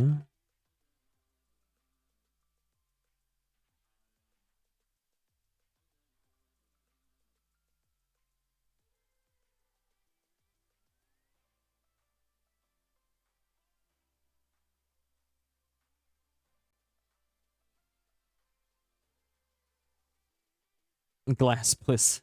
We need some decency here, you know? And that's coming from me.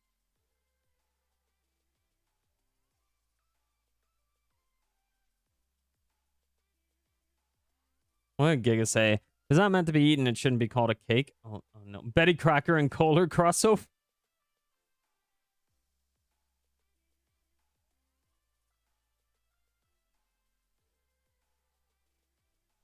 Excuse you. This is a Moan house, an Moehn. We don't do Kohler here. Excuse you.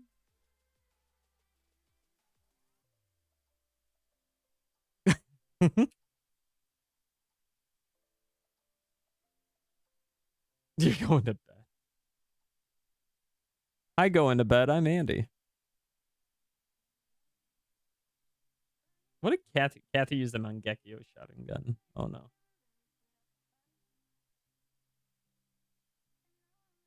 Kathy ate gecko? Ayo? On that gecko Borgor? Let's go. All right, let's go and check this out in VS Code.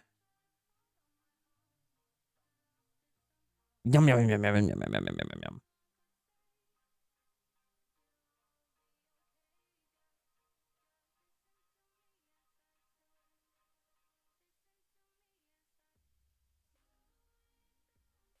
Okay. Cool.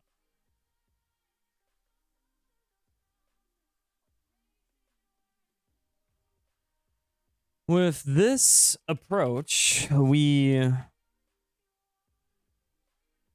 aim to allow for multiple failures to occur during the stream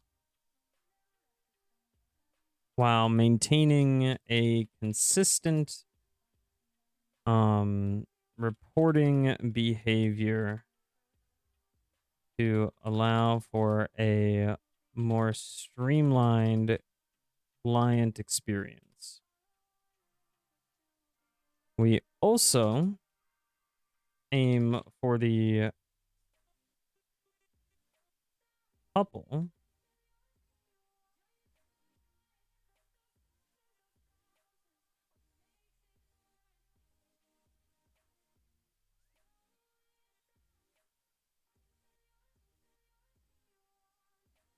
coupling to be a launching strategy for further processing. A hobbit or an elf 24 hours. Oh boy. Link, hobbit, you're tall as it is, sick of hitting your head.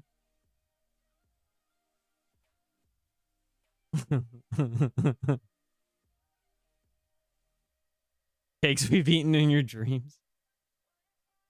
Gecko, be careful. Be careful. All right, so chat, I'm going to read this back to you. All right. You tell me if it makes sense. Tell me if this makes sense. Okay. Async stream handling features. Provided in the asynchronous stream outcome set of extensions are a few methods for capturing exceptions and operation outcome during the streaming of an async enumerable. The design of this is twofold. Okay, this sounds terrible. Gecko is very lewd.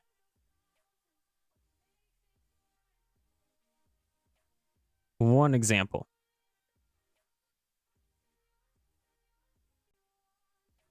Two examples.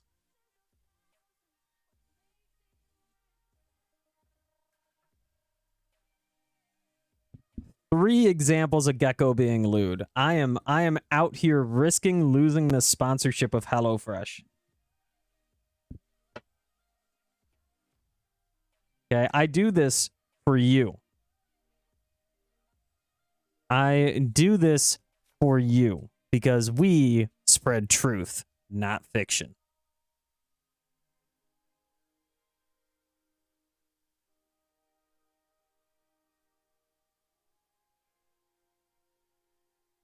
And if you want to see more truth and examples of this, go and check out the Discord, by the way. I'm just messing. So let's see here. Providing the asynchronous stream outcome set of extensions are a few methods for capturing operation outcome during asynchronous iterations during the iterations of an async enumerable. 2.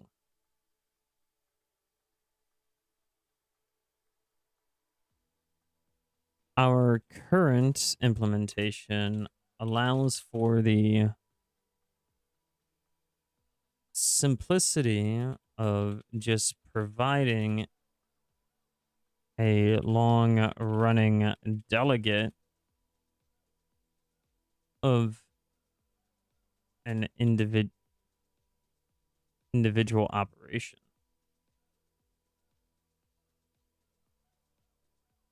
Hence, 1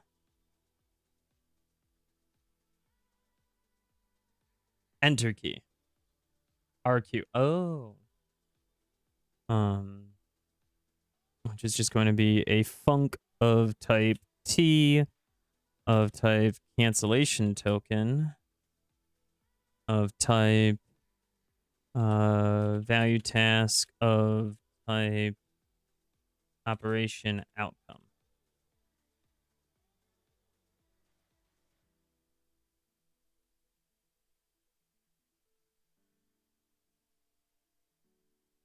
This guarantees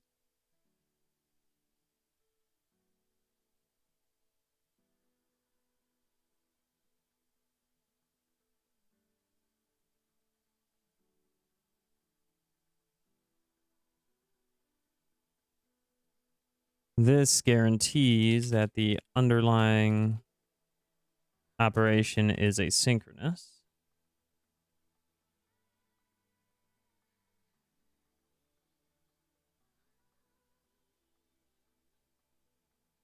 With this, our intent on design is twofold.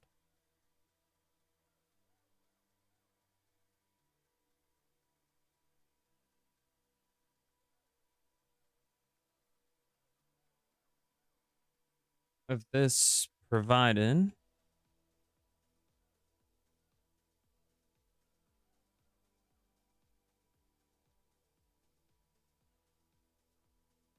first, secondly,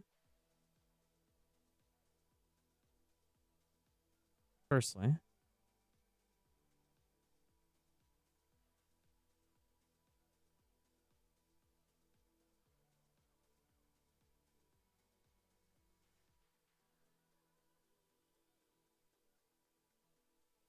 okay.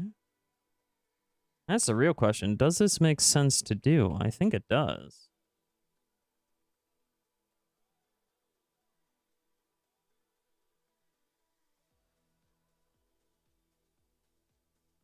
Okay, so function T cancellation token.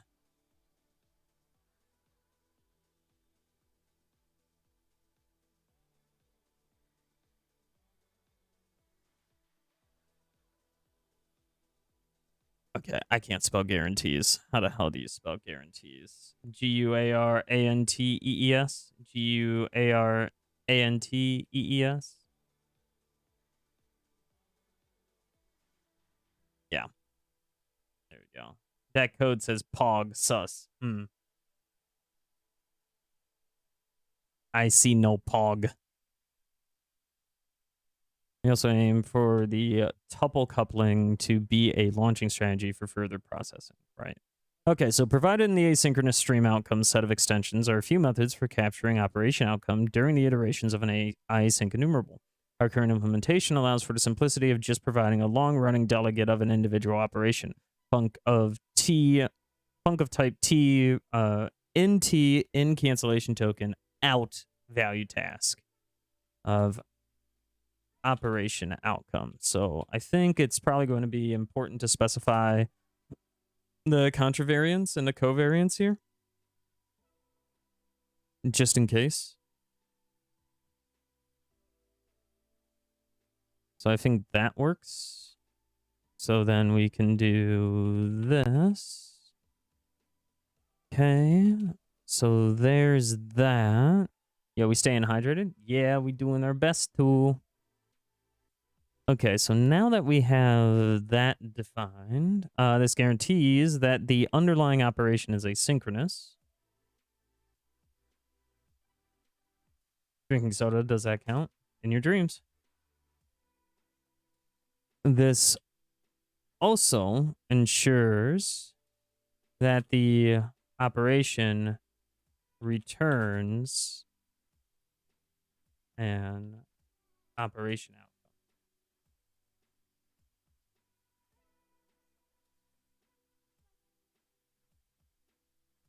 Okay. And so now...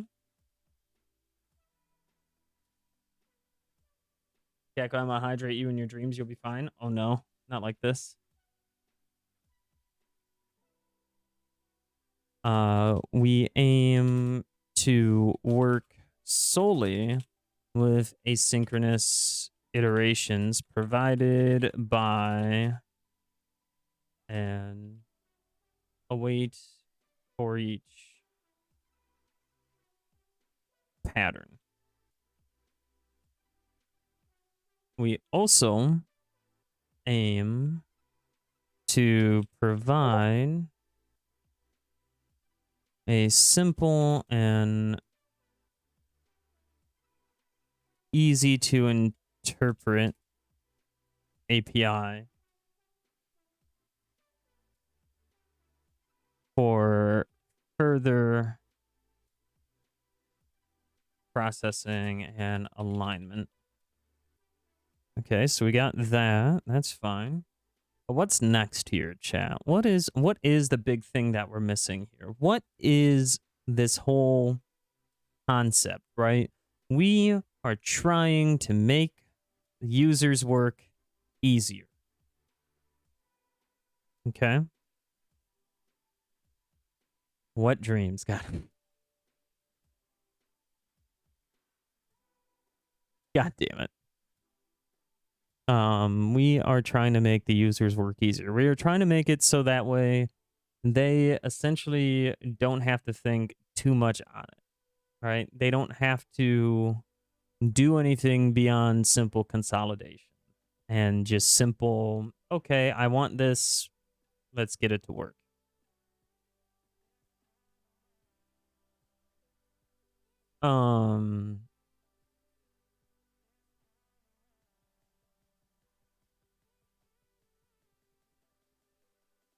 Also, now we can probably remove these.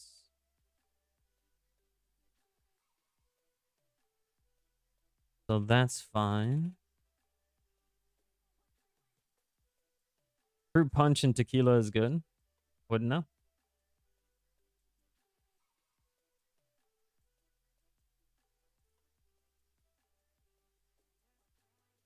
And we can probably remove this and just keep that there for the next edition of this. Okay.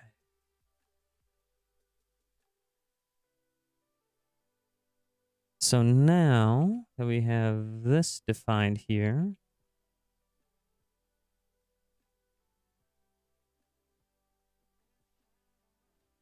I think the other thing to say that's fair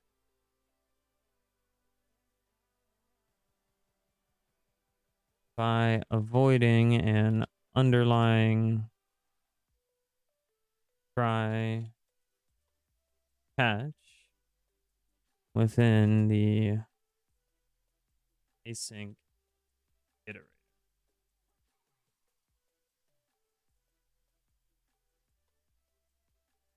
Okay. Just joking on what Giga said the gecko was all. Uh-huh. All right, chat, we're going to take an ad break in about 60 seconds. Pretty excited about that. No, why would it bother me? You're good. It's all about the audience and if it bothers them, Glass.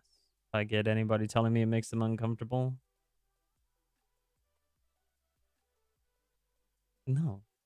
Now, what bothers me is when people change their behavior to accommodate for me when it comes to drinking, right?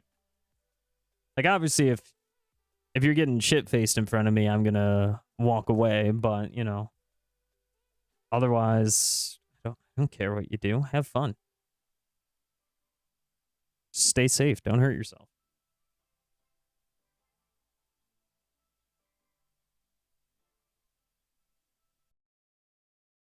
Taking forever to reset. It's been at 22% for 40 minutes. Oh boy.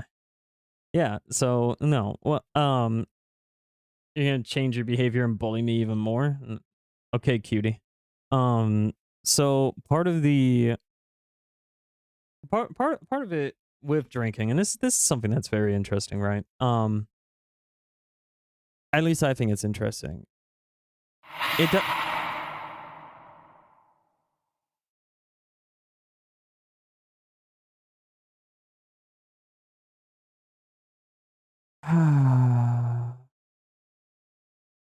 You're lucky you're cute and you taste good crisped on a burger.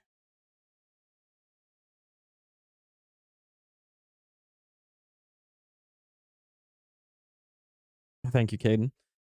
So anyway, when it comes to alcohol and drinking, right? I don't really care what people do. Um, Again, if things get out of the way, I just walk out. I let people know. Say, hey, I can see you're having a lot more fun than I am, so I'm gonna peace out. And when it comes to just talking about it, whatever you do, what you gotta do. Everybody's got their stories, right? You know. Again, at the end of the day, what really matters to me is that you're safe and you have a good amount of fun. Remember it taking a while before hearing about it didn't make you want one? It was like that for me from the day I stopped, but that's also that's also because of why I stopped. I mean, I'm not gonna hide it from you. It was a nudge from the judge. I'm not proud of it. It is what it is, but I'm proud of not drinking, and it's been long enough to where it makes no big deal. Again, I don't judge people for doing it. They do what they gotta do. You know, I mean, it's part of the culture too, right? At the end of the day, as long as you're a good person, whatever, man. You have fun. You do what you gotta do. Now, on the other hand, hey, I appreciate that, Gecko. It's been a journey. And it's been a good one too.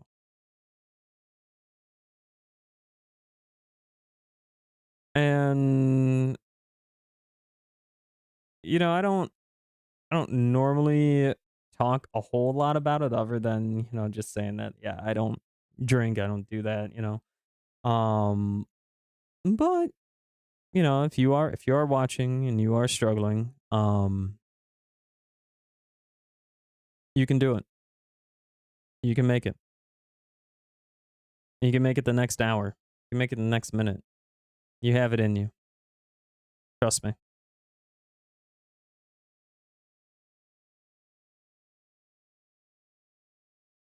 All right, chat.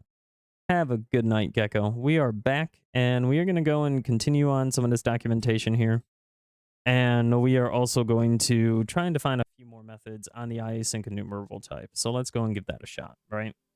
I'm going to go and close this readme out here, and let's come back over here. So now we've defined this over the entity, right? So that's probably something that we should mention. Probably mention that first here. And we should say Kathy won a 1v1. Ayo. Kathy strong. The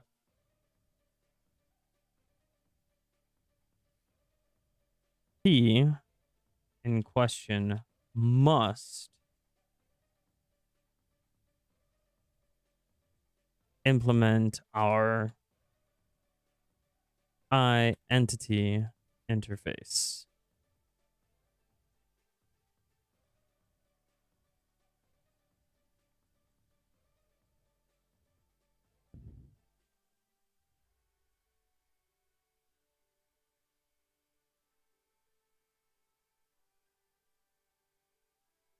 Glasswell used gets good 10 shell.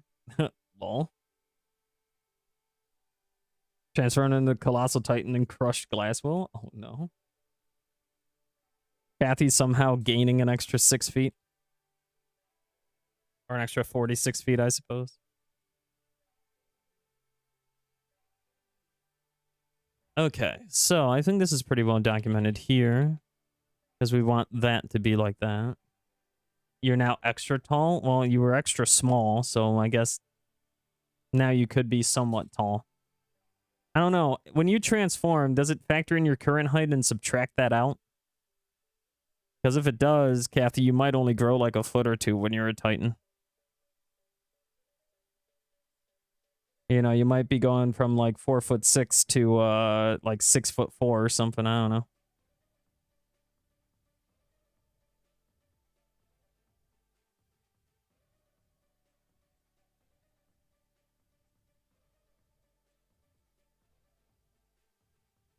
First time Ichigo Hollow Mass against Grimjaw was one of your favorite moments in anime. It's really cool, isn't it? I don't know. One of my favorite moments is when he unlocked his. You're 5'3", so you'll only be 5'5". Yo, must be taller. Wear heels.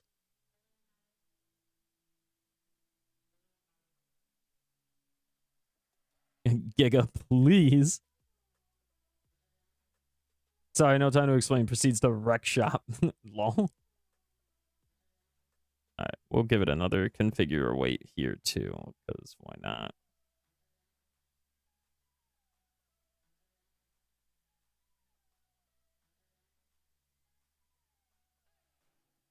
Hey, we'll do that.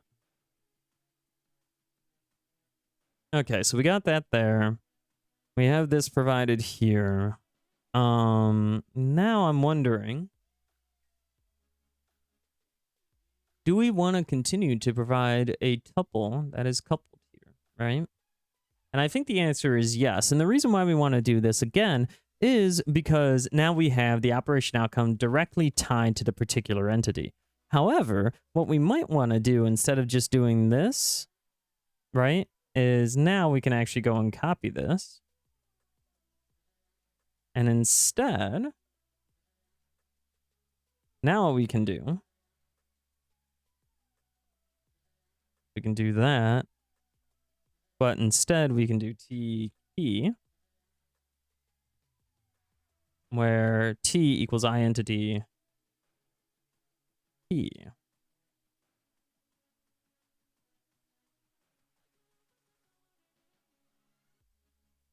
Or no, where T equals I entity is of type I entity, and where T key is of type I entity key. Type T. Hope there be more, right?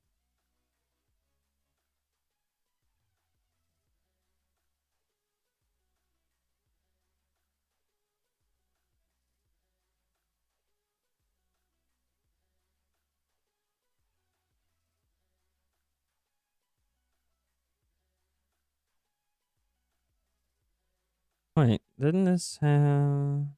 No, it didn't. Okay, cool. Oh, I thought I defined it to have... That's fine. I don't really care.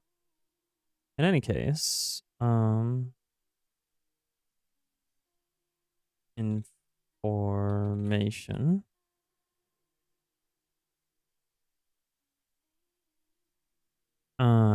Identity key, right? So we have that.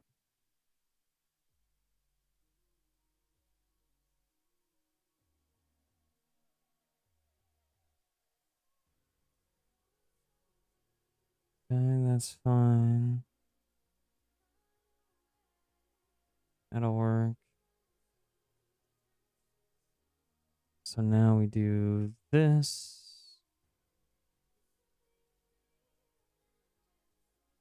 Source.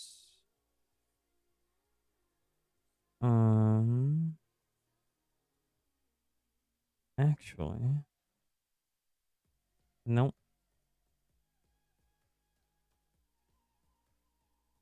Because, let's see.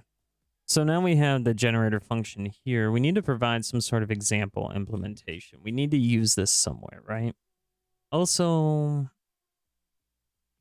remember how I said that we had templates to work with too?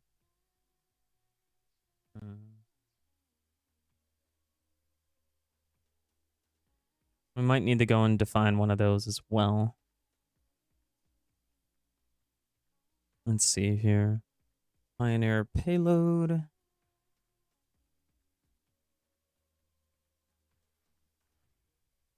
Useful, right? Let's see. Entity key, entity key. Part of our goal here is, of course, to not remove functionality, but only to add it. So maybe what we can do So you can do public entity or public record entity key of T. And we would do public sealed record of type entity key. Right, now it's a strongly typed entity key.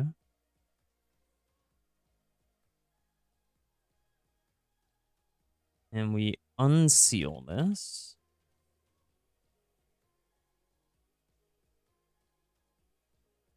And we don't seal that. We make it virtual. To parameter original. What comes in here? Oh, right. Shoot. That's right. Okay.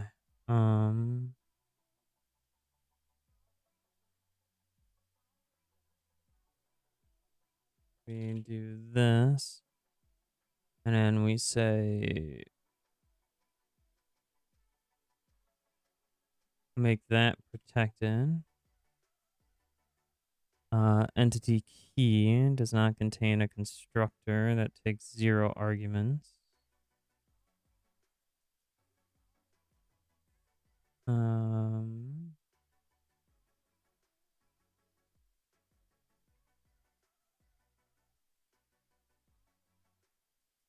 Right. So that's fine.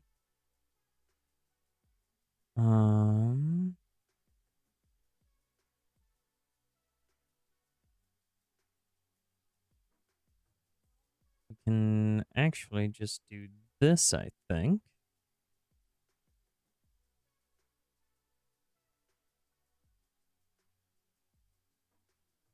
Wait.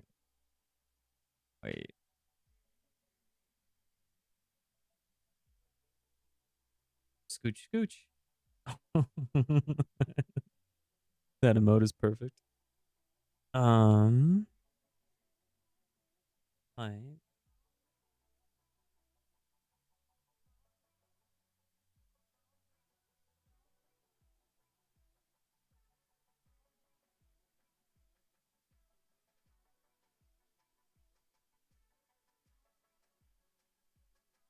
Okay, so we got that.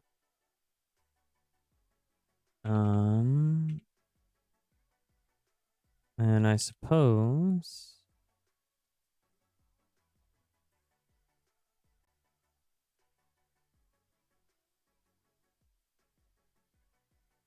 what we'd want to do.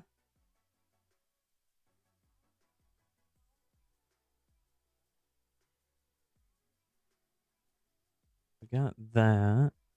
Wait, do I actually need to provide an ID?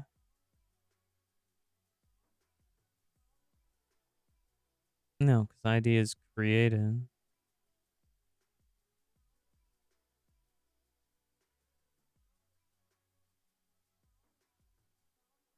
So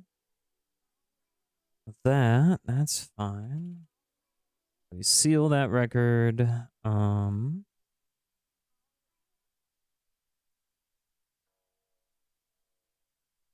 Type.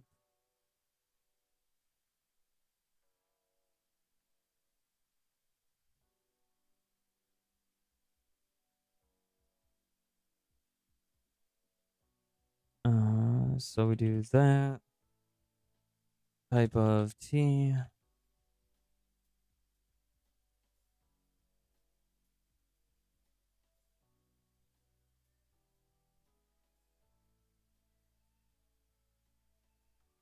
Let's be a compile time constant. Really? You son of a bitch. Alright, fine.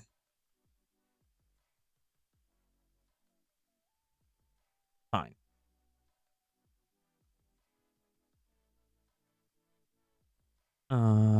Type. Public underlying type.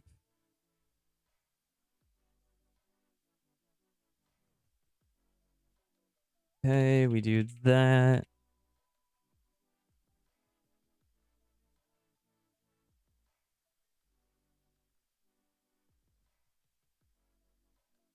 Okay, we do this.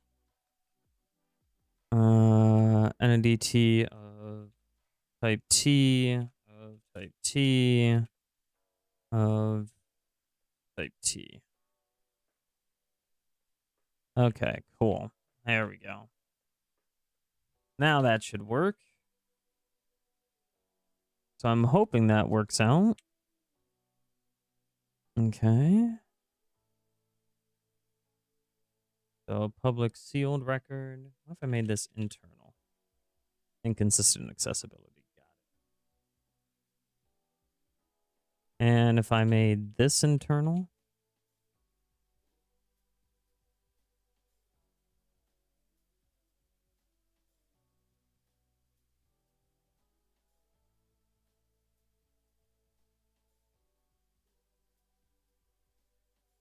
internal static create, then it's only defined in this particular assembly, right?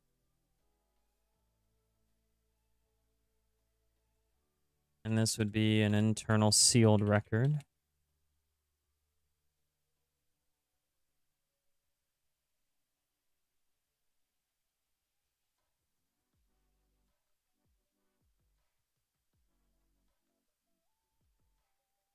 Then we could get rid of that.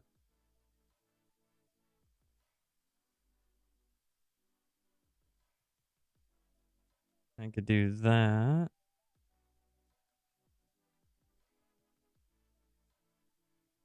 Do that. Okay. So now we adjust this. We enhance its new functionality here. Entity key dot. You're off to bed. Good night, Alun chat. Have a wonderful night, Lily. Thanks for hanging out as long as you did. Appreciate it. I appreciate you, and I appreciate your presence.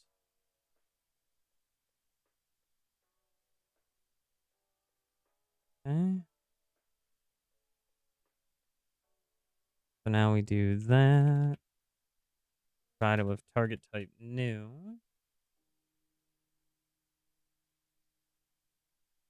Okay.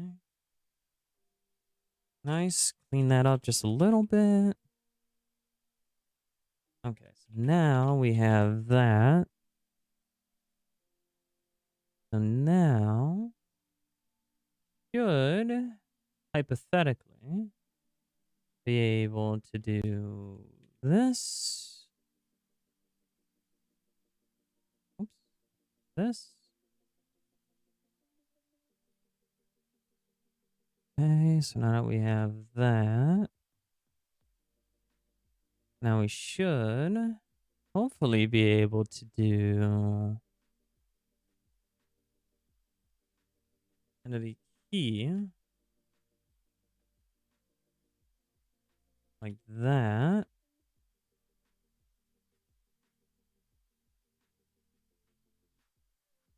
Item dot key.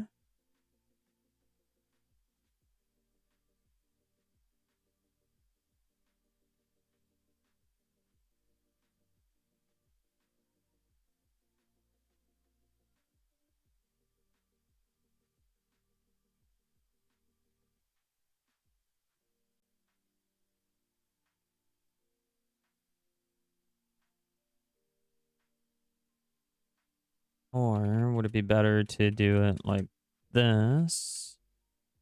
Entity key T key get. It provides a unique identity. Provides a unique typed identity containing various information.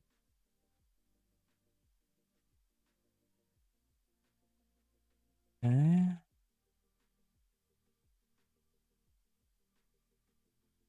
No. A common typed marker interface. So that works.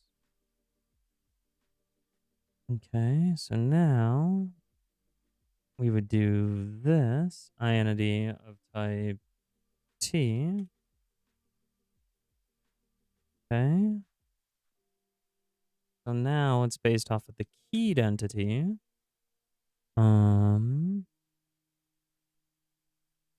This has 0 references, right?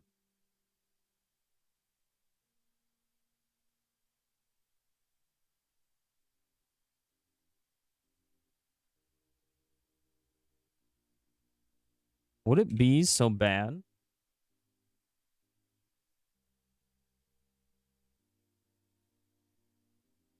Got rid of that?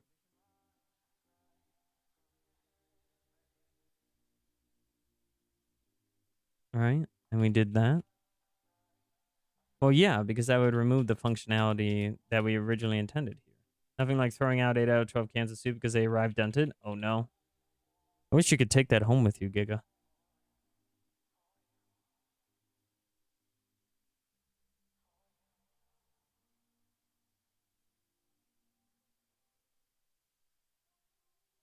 Okay, so chat, here's the question, right?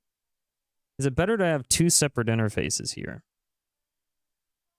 Or would it be better to just make a single keyed data interface? Dude, you had to toss an entire case of coconut milk because the top seals had all been ruptured. We send them back for credit? Yeah, but... Oh. And they're probably destroyed afterwards. Sad. Oh, well.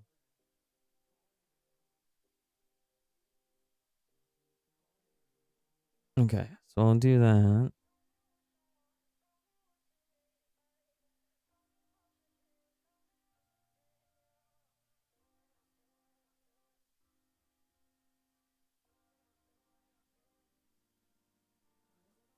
So this will take in an item where that's of type identity of T.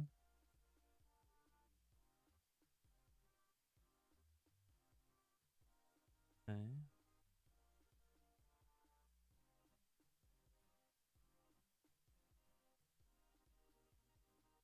Identity, entity key.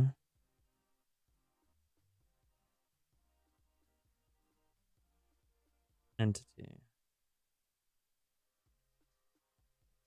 Public, abstract.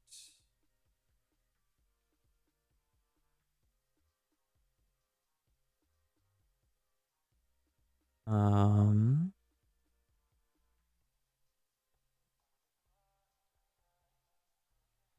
Identity.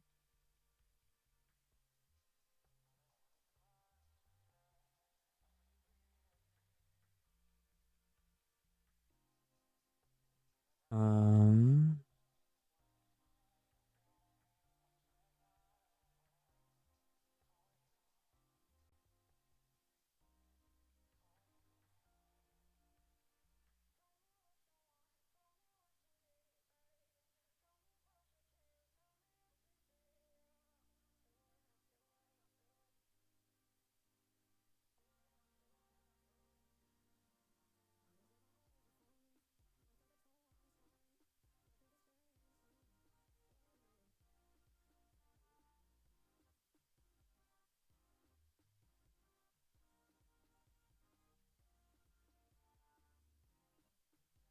um, oh, key equals entity key dot create.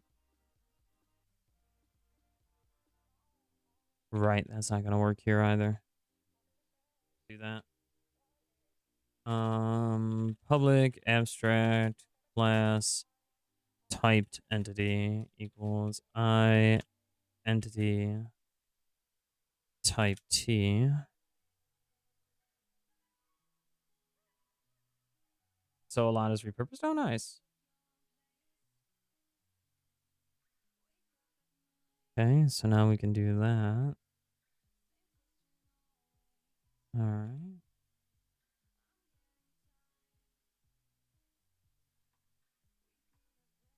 P equals entity key dot create.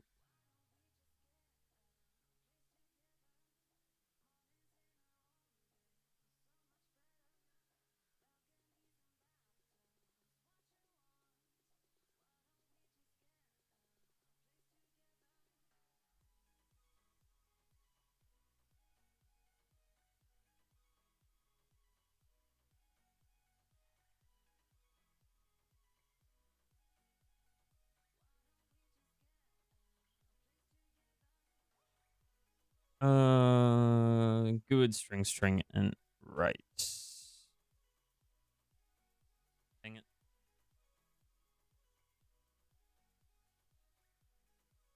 Make it virtual. I don't really know if this is the best way to go about it either, though, chat. Does this make a whole lot of sense to just create an abstract class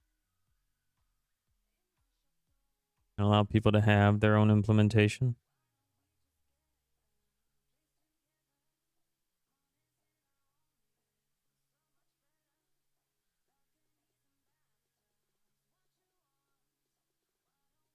I don't really think so. I don't really think this is the way. This is the way. No, and I think this kind of goes against some of the purpose of this particular library in general, right?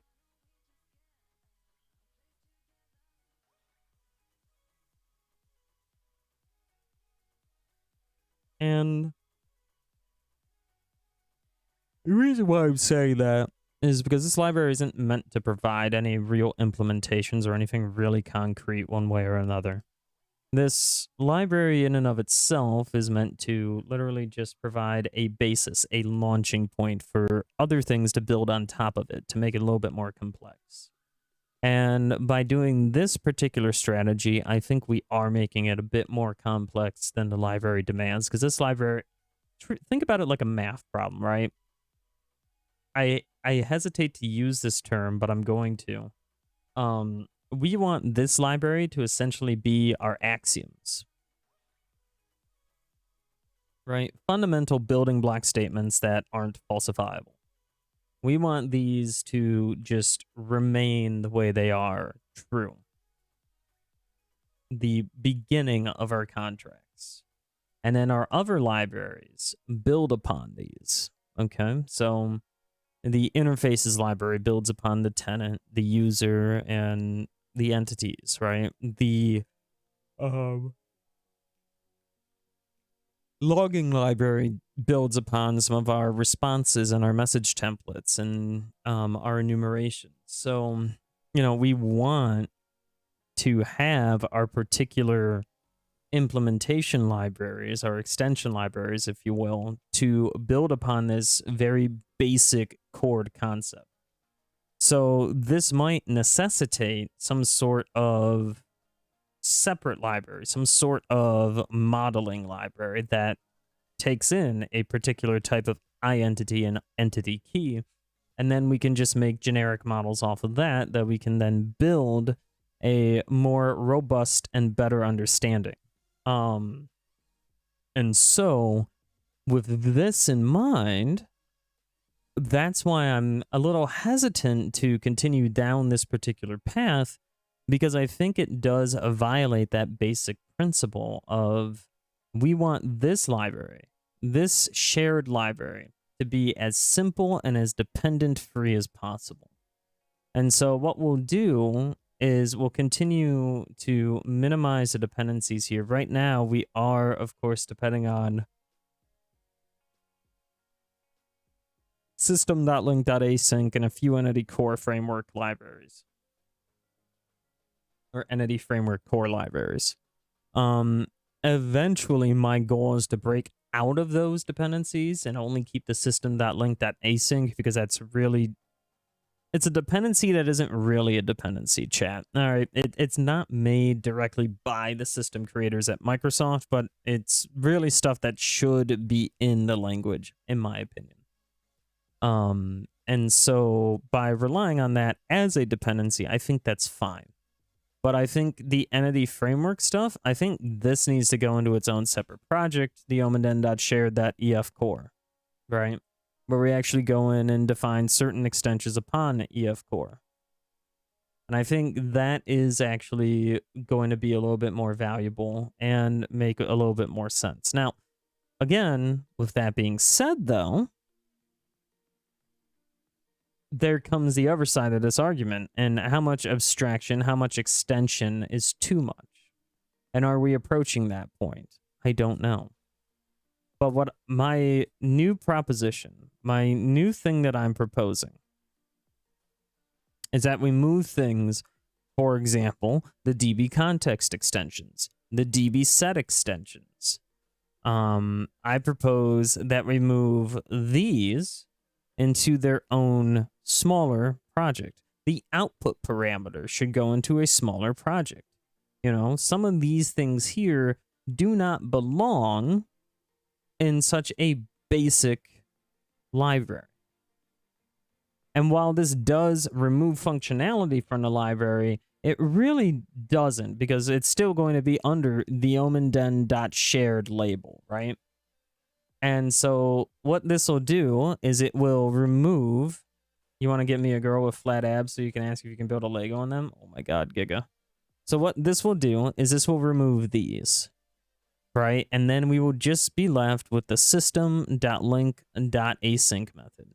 The next thing that we're going to do is we're probably going to start building a particular caching library based off of the iMemory cache interface. Kind of similar, in a similar vein to lazy cache, but maybe we can actually get it to be a little bit optimized too.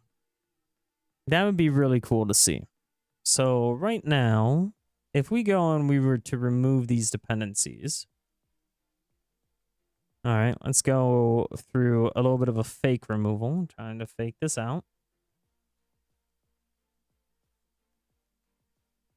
Where would we see issues coming from?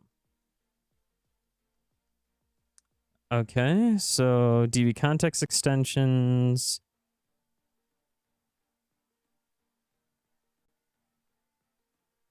Dungeoneer3, thanks for the follow. Welcome on into the Omen Den. Hope you enjoy your follower emotes, and I hope you don't mind me talking about dependencies like an absolute potato.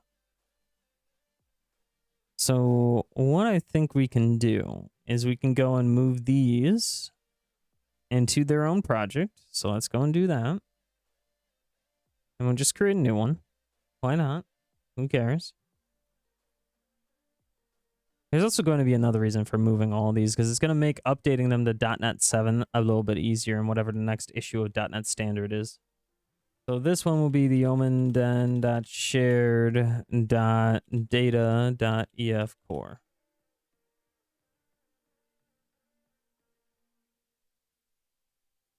Or the omen.shared.ef core. Hopefully you're doing all right, Dungeoneer. Thanks again for the follow.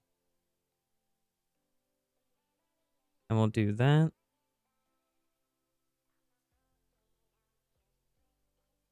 And in here, now we can have the EF core dependencies, because that's the whole intent and purpose of this library. Right? And I'd rather split it up across libraries so that way people have a choice of what to install, rather than forcing them to install all these dependencies in one go when they really just need either the base shared library or the shared library in the implementations or the shared library and the interfaces. You know, these all need to build in such a fashion that it doesn't cause any hosing, you know? And then the other secret to this is, of course, going to be, since we're just using regular entity framework, I'm hoping that what we're able to do, and this is going to be a big hope, is we'll be able to make it a little bit more cross-database platform, right? As opposed to just only working with SQL Server. Maybe what we can do is we can come up with some sort of fashion. Let's see. Design tools, abstractions relational. Okay, so we don't actually need these.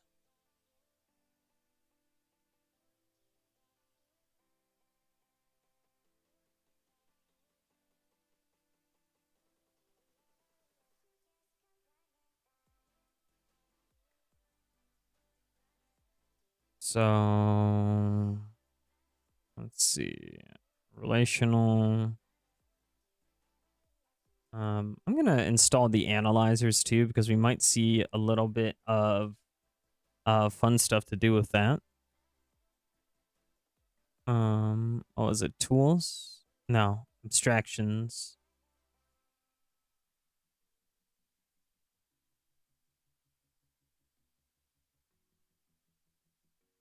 I accept. Let's see. A framework core, abstractions, relational.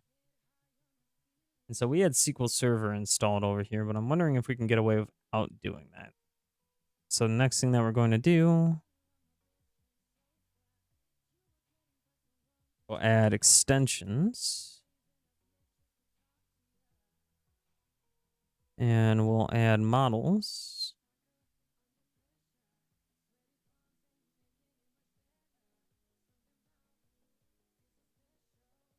And again, I don't want to make it sound like I'm doing all this because I'm particularly good at what I do. No, rather, part of this is, of course, coming from, you know, some of the things that we've seen generated. Some of this is coming from some of the other libraries that we've seen, and we just want to put in one place because we think it makes sense, you know? What was that? DB set extensions. And some of this is coming from on-the-job knowledge. You know, it's a delicate balance.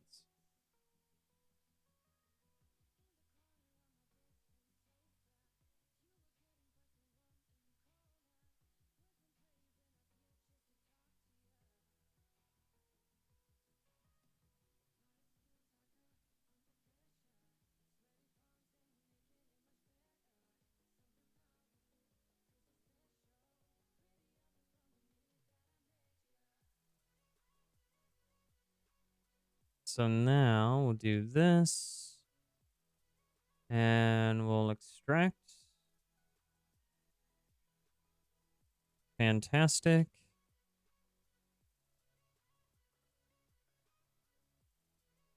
That. Nice work. So DB set extensions and then DB context extensions.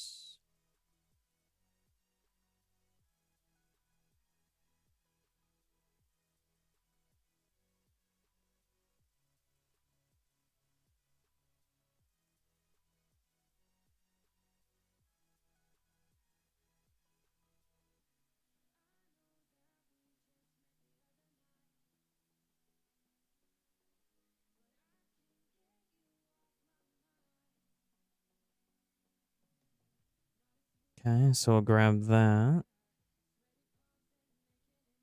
Come back here.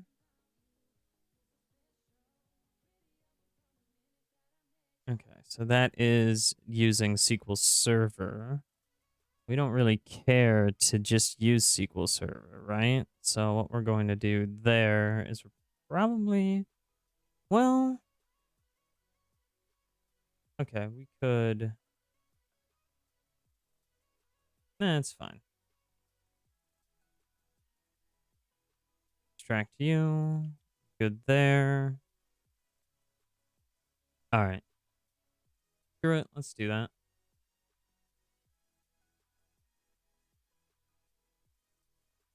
I mean, it is EF Core, right? So we can always install more providers and actually get them to work. One of the things that we might end up doing is working with the in-memory and SQLite implementations and get that to work a little bit smoother.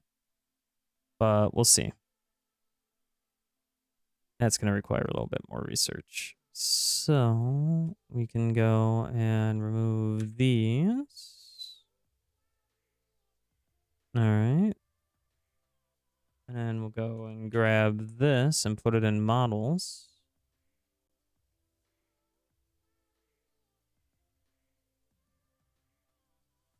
output parameter.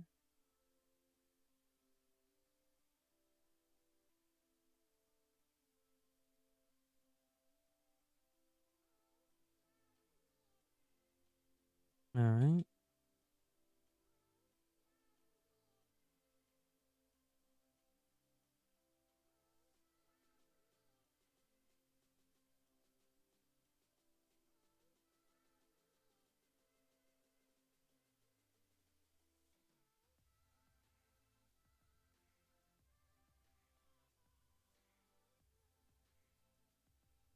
That'll do. Okay. So now we have that.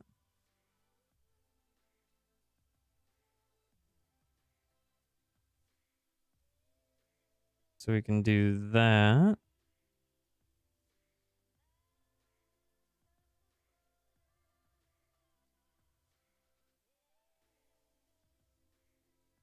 And then we can do this.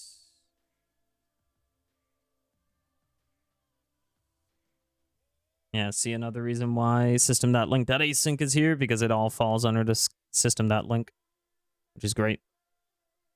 Okay, optimize.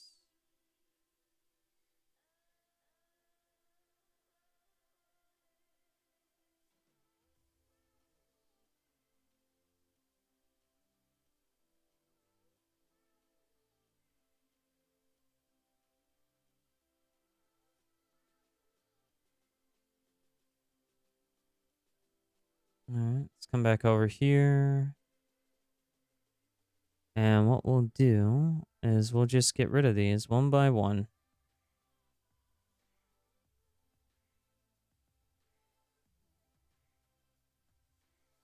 Dak47, welcome on into the Omendan. Thank you for the follow. Hope you're enjoying your follower emotes, and I hope you don't mind me removing my dependencies like an absolute potato.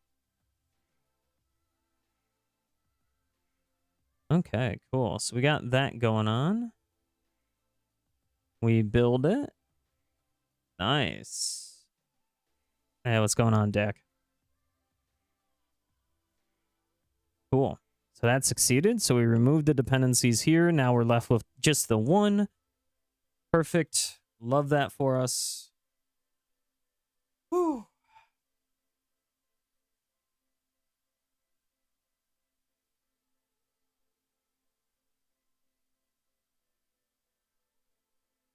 So chat, separation of concerns, right? Separation of steps, and just removing dependencies here is a net good for us. Now, one of the things that we might be able to do, I'm not entirely sure if we can do it, but since there is no particular framework out here that we've essentially done anything to specifically, I'm wondering if we were to go into here and we change this, remove deep-ended C's, got it, right? To this, net standard 2.1. Dang it.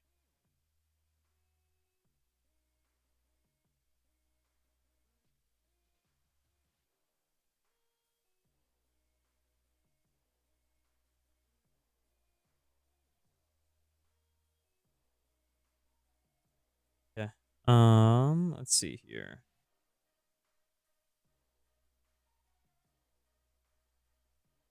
Target, multiple frameworks, C#. Shared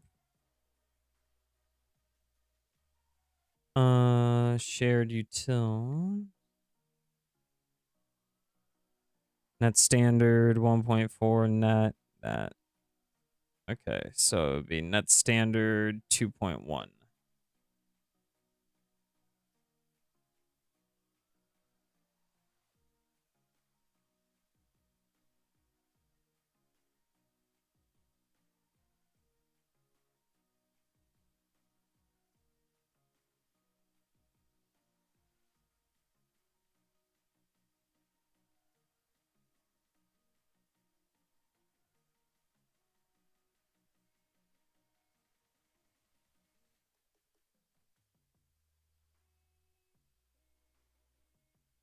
Okay.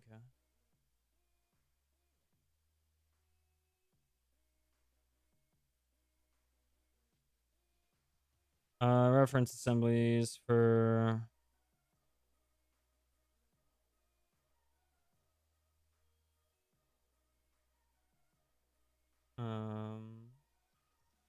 future Alu's problem, right? I'm thinking of scary sea creatures. Where will they? You right, class. Okay, so let's go and check that out.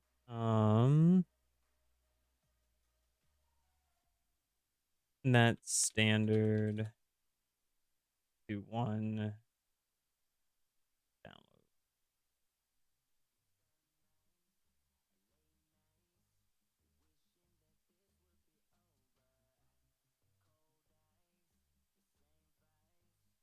You can specify you want to use to guide your editor experience.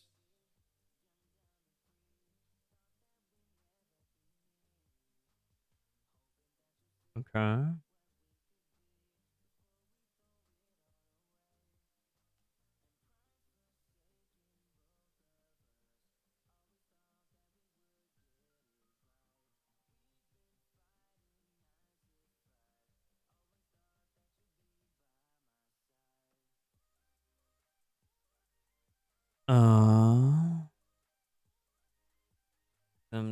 Link async. Done at standard, no dependencies.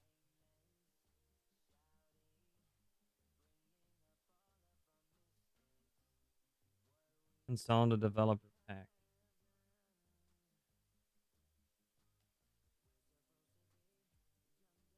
This occurs. Are not found for the version. And I already have this.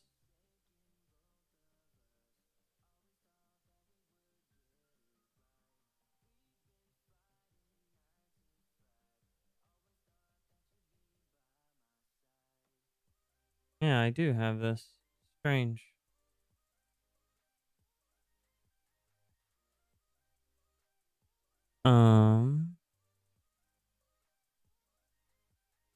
I swear I had this actually. Why does this keep throwing it on .NET standard then? .NET 6, .NET 5. When leveraging target frameworks property and multiple target frameworks, ensure that they are separated with the correct delimiter. Oh.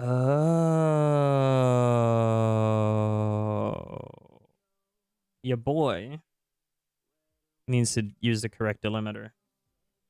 You know what he's saying?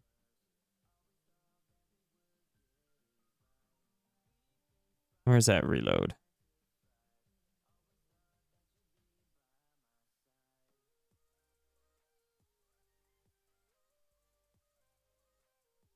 Do records not exist? Alu needs a delimiter. Hey, yo.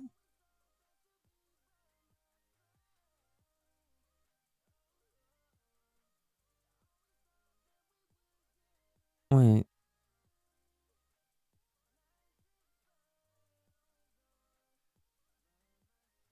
What language of C# is defined on this?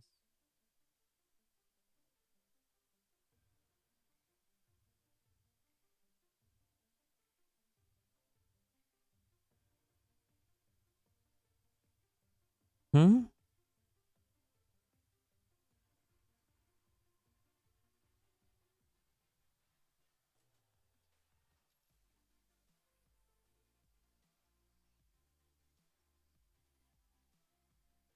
Where the hell do I define...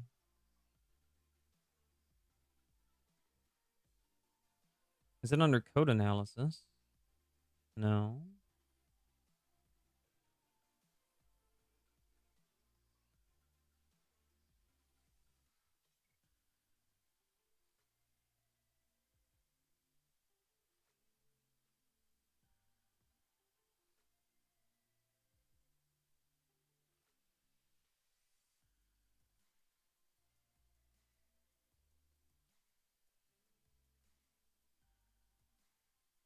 Okay.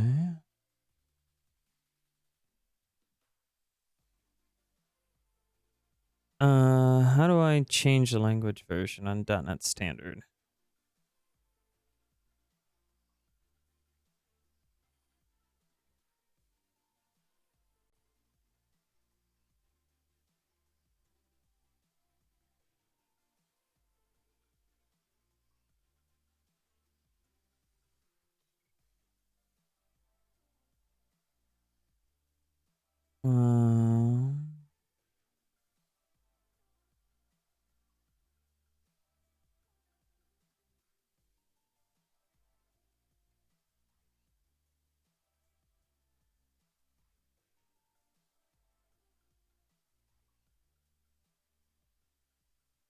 Okay, .NET 3, 3, 1, 5, and 6. Right. So .NET Standard documentation. Versioning rules, specification, artifacts, versioning.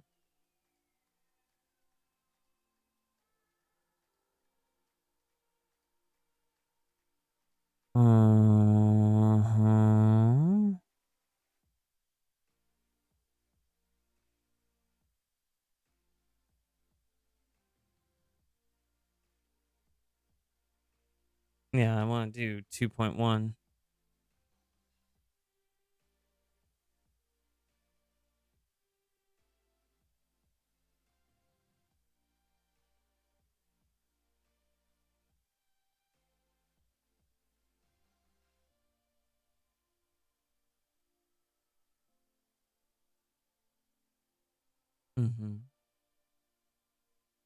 So how do you do language version?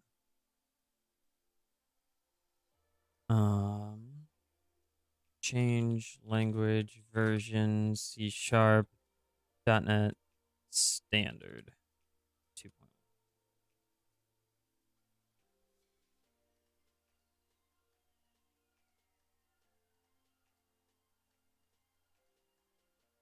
.NET 6 supports .NET Standard. And earlier versions existing. .NET Standard versions will work forever. Are lockstep. Net Standard is 7.3, and Net Standard 2.1 is 8, Net 5 is 9, and Net 6. Okay. Then let's undo this.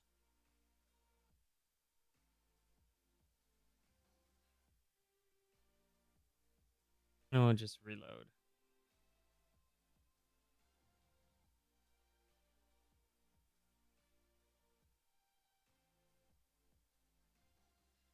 And then we can come back over here.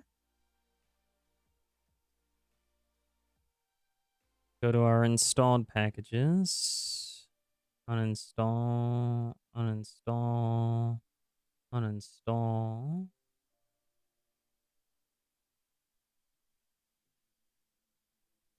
Install. System. That link.async. We install this here.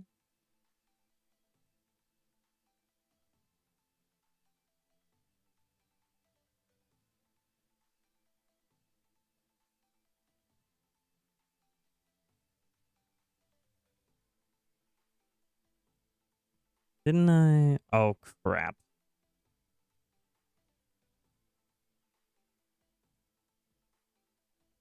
Yep. Just as I feared. That's fine, though. God damn it. All that work. I mean, it's all fine. It's no biggie. Oh, never mind. Well, we'll just get rid of this in particular. There we go.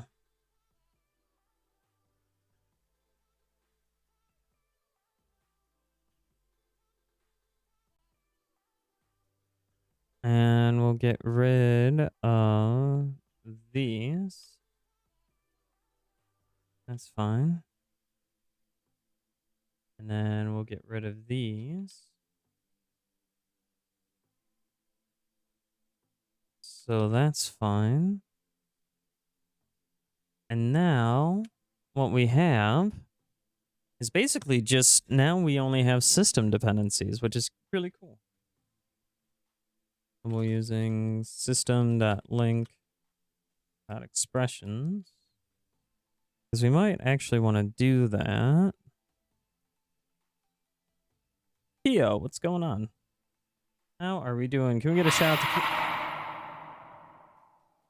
Can we get a shout out to Keo? Shy, what's going on? Can we also get a shout out to Shy, please?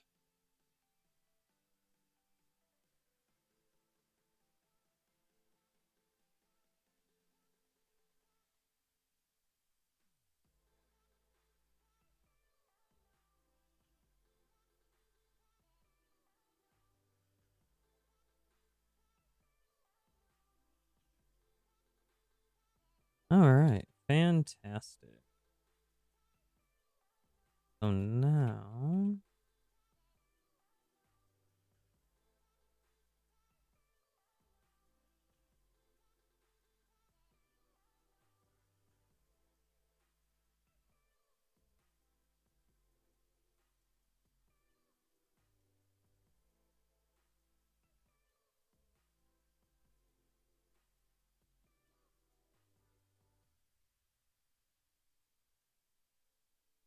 Shy, what's going on?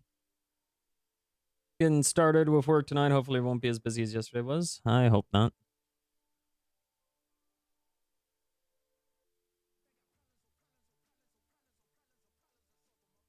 Method name expected.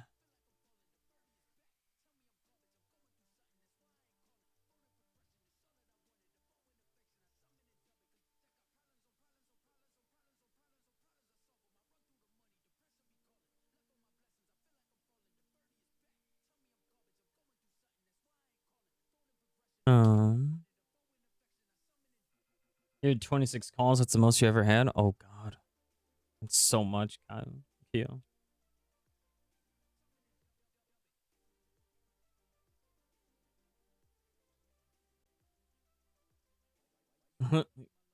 That crow. Um,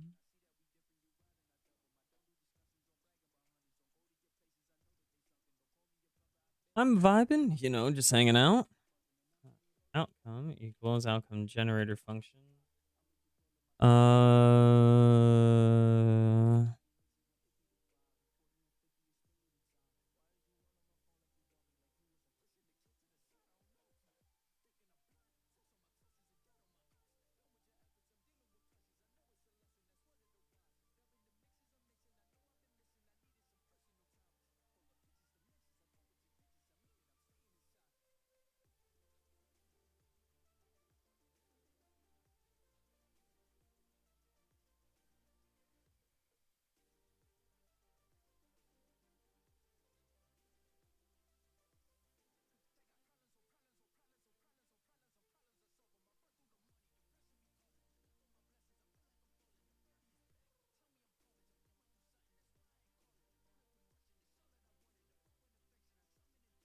Oh man, almost time for another ad break, chat.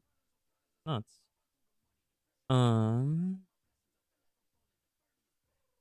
Let's see here.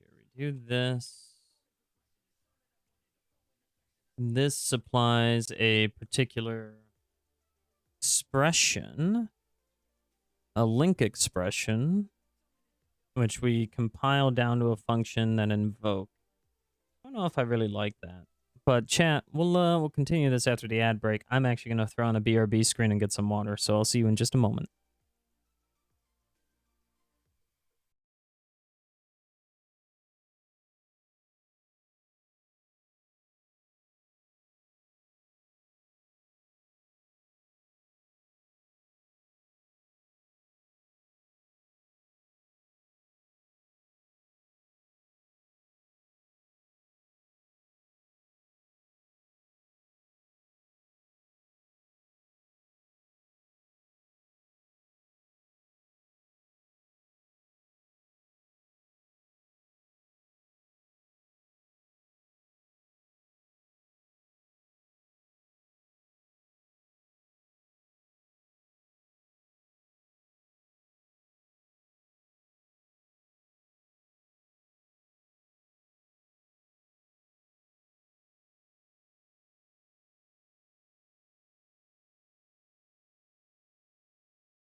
Hey, chat. I don't know if I told you that coding is actually my passion.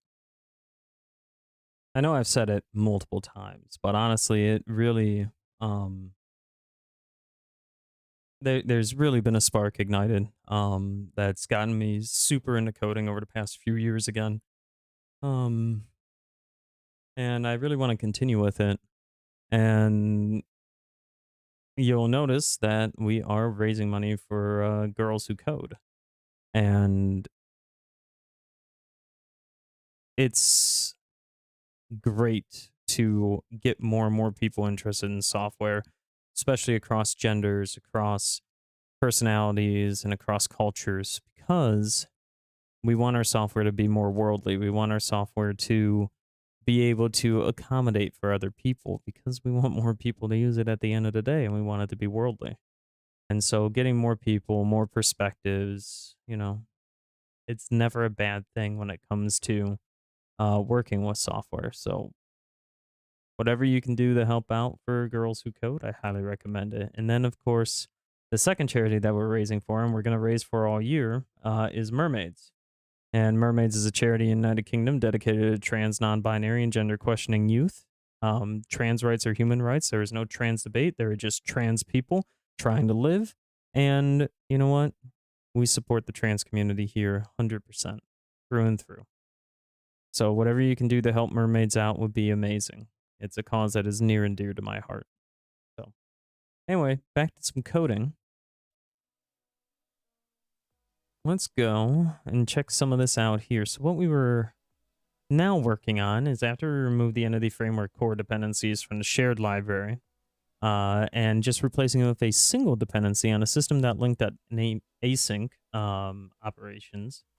I think what we're going to be able to find here is that our particular implementation is going to be very successful when it comes to just getting these errors out. Now, the next thing that we probably want to do here, I'm thinking, is we want to essentially, we don't want to, we no longer want to transform into a tuple operation, right? So I'm thinking we could copy a similar behavior, but instead of just returning this, we could return an aggregated operation outcome, right? And so instead, we would still invoke arguments upon the outcome here, or upon the individual item in a stream. Rather, what we would do is we would then, of course, go through and pull out just the operation outcomes or just the exceptions, right?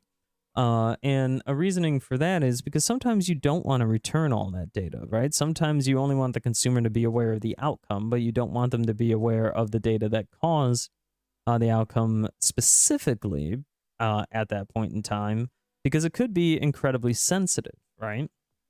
So by giving them a choice, by giving the consumers of this library a choice, we might be able to just better anticipate somebody else's needs. Now, I'm not guaranteeing this, obviously, because there's no way to guarantee it, and this might actually be a bad way of doing things. But, I think we should give it a shot. So what we're going to do is we're just going to get rid of the tuple part here, and we will only return an I operation outcome. And this will just be, instead of report, we'll just call it get stream outcomes, or stream outcome result, or stream operation outcomes. We'll just call it get stream outcomes. So now what this will do, this will function in a very similar behavior, but instead of yield returning the item and the outcome, this will just yield return the outcome. Okay. And so this should allow us to better transform an asynchronous stream, returning returning only each operation outcome. Okay. So now this only returns the stream outcome, right? And so part of the power for this is that, okay, we're no longer, we're allowing the client to handle what they want to do with their operation types as they iterate through them. But we are retrieving the individual failures, the individual outcomes. And that also provides its fair share of power. So, with this in mind, now we have essentially 3 methods. All right. And these 3 methods all provide slightly different implementations of our goal. Now, obviously, this one with the expression, we're going to have to work on a little bit more because we don't just want to compile it down to a function, then invoke it, then do whatever else to it, because that's not necessarily using the full power of link expressions, right? And we want to leverage the power of link here. And almost we could leverage the power of just Plink and other things that might involve a little bit more parallel processing, but let's not mix that right now with this interpretation. Right now, let's just keep it as simple as possible. And one of the other things that we want to also keep in mind here is that we still haven't really handled some of the underlying exception side of things here either, right? You'll notice that we still have the exception extensions here, and this will be something else that we want to go and track and work with. And you know, if we want to go and get a try catch based version of this, just to give them, of course, another chance. And when I say them, I'm of course referring to the consumers of this particular library.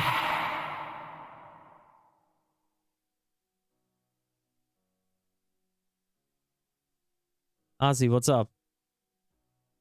How you doing? Sending you love. But I'm thinking that one of the things that we want to do here, and one of the big concepts here, is, of course, giving the consumers of this library choices. And again, something else to consider is this notion that this library is supposed to be incredibly simple, right? This is supposed to be the simplest of the shared libraries in the namespace. And the reason why we want it to be simple is so everybody else can add on and make it more complex. Okay? And remember, this is still version 2 of the library. We're going to move on to version 3 probably next month. So probably sometime in the middle of August now, I think. Well, this month. But really, this is still version 2. So we can still incorporate some other changes here, but really all I wanted to do was get rid of dependencies. And that's kind of the big thing too. And we've succeeded in that goal, right? We've succeeded in the goal of making sure that our dependencies have vanished. And now we're just down to one single package, and that's huge. So the next thing that we're going to do is we're going to try and manipulate how we behave with our exceptions, and then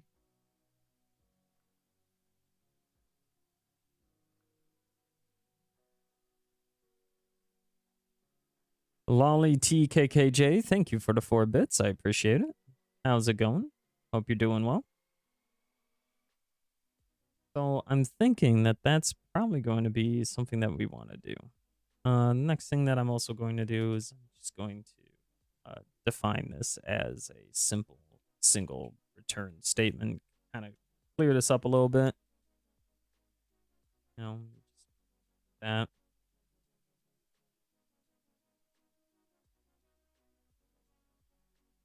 Well, a little code cleanup here and there never hurt anybody, right? So that's part of it.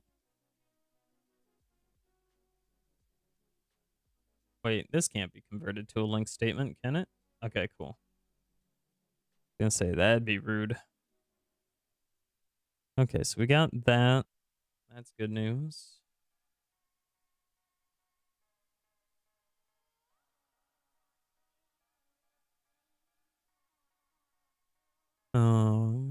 We have the async lazy. Again, we'll make this more complicated in our asynchronous library. So the Omen Index shared that async is coming this month. And in there, we'll define a few very interesting functions, especially when it comes towards more the mathematics side of things. So that'll be a lot of fun. Code is heuristically unreachable.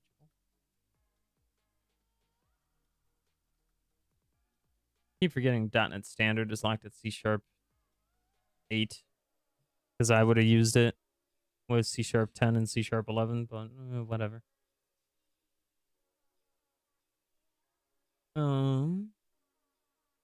Okay. So we have this defined in the responses.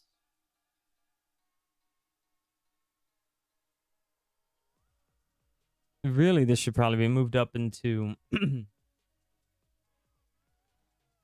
the extensions because this is really just an extension on the asynchronous type. So async enumerable extensions.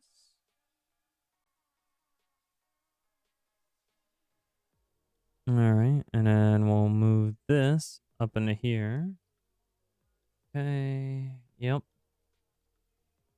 Cool. And the next thing that we're going to do after that, what was the other goal here for this? Okay, this is just going to start the task, so that's fine. Okay, so now that we have this defined well, we could build another method here, and instead of having it return an operation outcome like we anticipated, we could make it a little bit more generic and have it return a particular exception or just some sort of exception type, right? And so that's what we were doing originally here. And the reason why we abandoned that approach is because, well, at the time, it didn't really seem that fruitful, right? It didn't really seem like it was actually going to provide a whole lot more value than what we wanted it to provide. And so here, what we're actually going to do with it is we are going to provide that value. And that value is going to come from the exceptions that we catch, handle, and yield return. And while this doesn't provide the operation outcome response that we'd like to see, this can still provide other responses specifically. So let's say we go and get this result from an API, right? Perhaps the call that we're awaiting in here over the item is a particular HTTP call from a context, or it's a particular database call, right? And we are passing in system.link.async methods. It's a long running task, and maybe we don't want to waste some of the cycles in memory to create this client error payload. Rather, we would rather just get the exception and then decide how to handle the exception further up, but still not waste a whole lot of time throwing the exception, still catching it or newing it up and then handling it from there. I mean, there's a lot of other things that we can do in our approach here. And by building it up in the extension method on the iasync enumerable, now we might have the ability to do it directly off of a context, you know?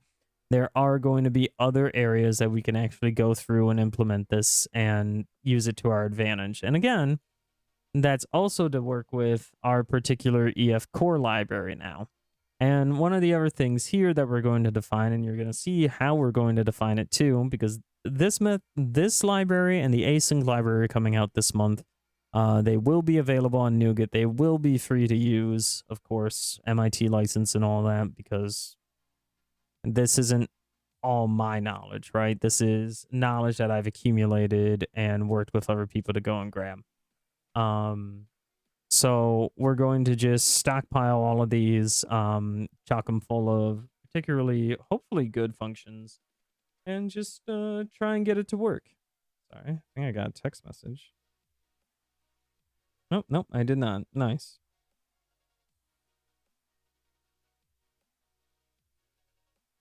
Okay, cool. But yeah, I think that's going to be part of the idea here. And overall, I think the net benefits that we get for creating stuff like this will of course just outweigh anything else. So one of the other things that I think we want to do here,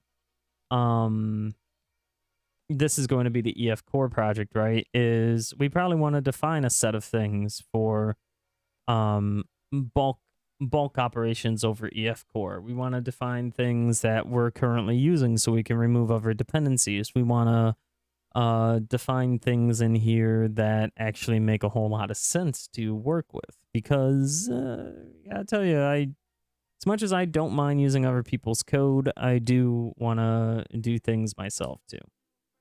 And I don't mind redefining the wheel if it can increase a little bit of readability and accessibility.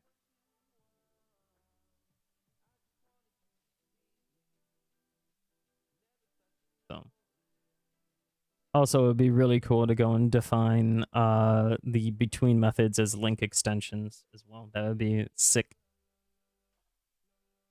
So let's start this off strong, actually. We'll have this depend on the omenden.shared.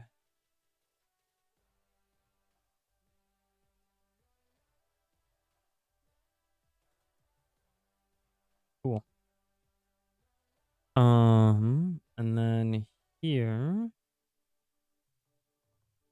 region system usings, and region Microsoft usings.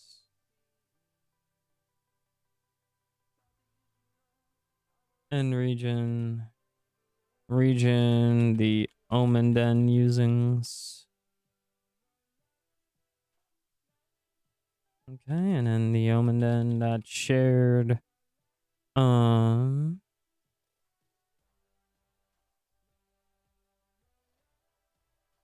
Yeah. Omenden.shared the extensions.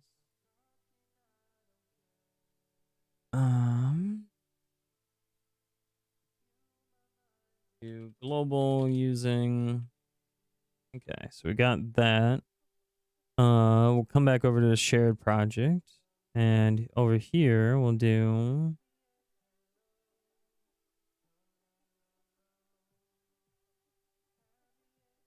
I wanted to add an exception here, and I'm trying to think of the type of exception, right? Because we had the API exception.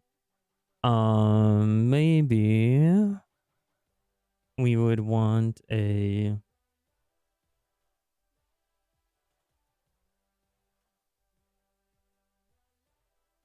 operation outcome aggregate exception.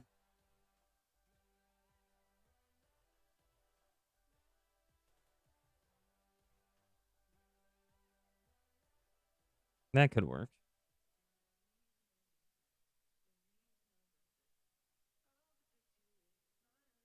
Implements exception.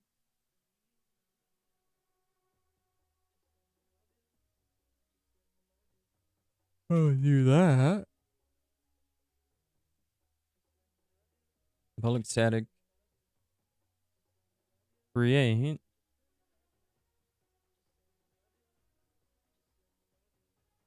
operation outcome aggregate exception create turn new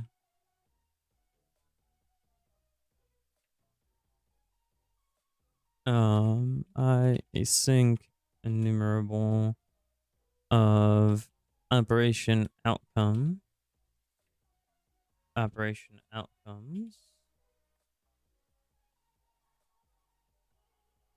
public static operation aggregate exception create I enumerable operation outcomes return new. Okay. I fine.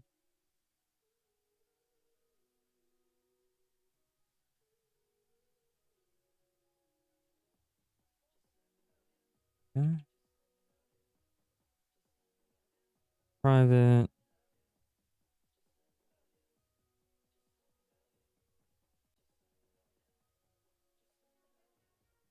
Actually, I can just generate the constructors, right? Yeah.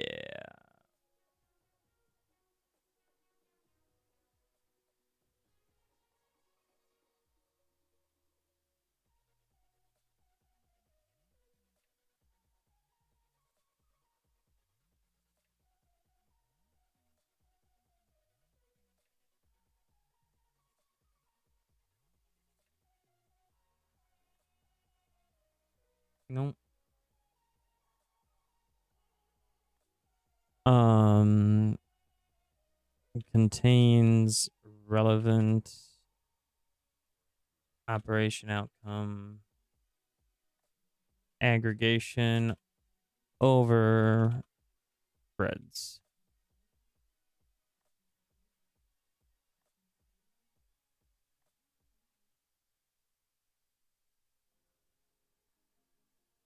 Task exception.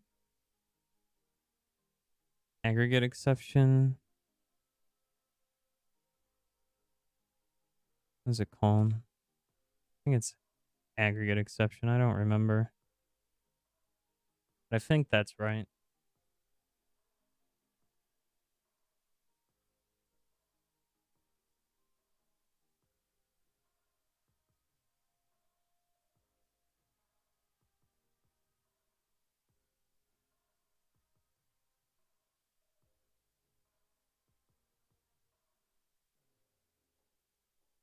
Anyway, something like that. Right?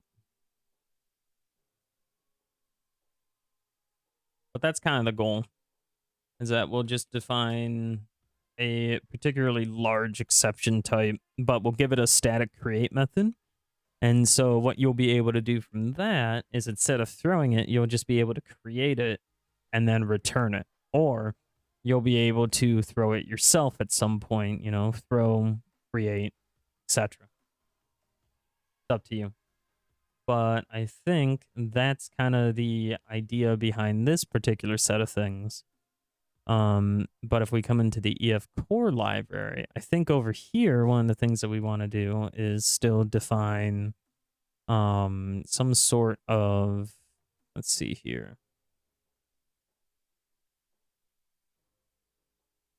Let's call this translators.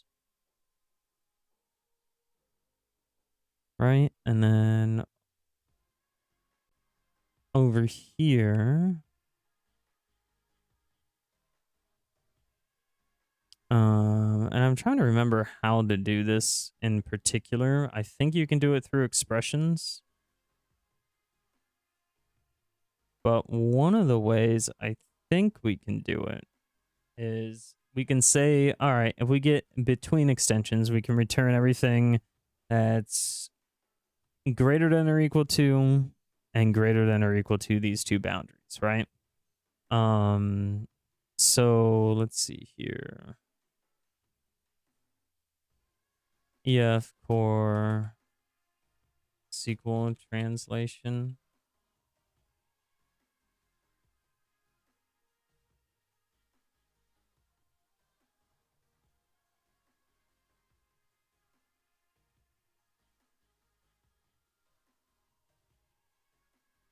Well, that's kind of the idea. So I guess what we would do eventually is we would just have it be a raw SQL query, but instead of from SQL raw, it would be from SQL interpolated.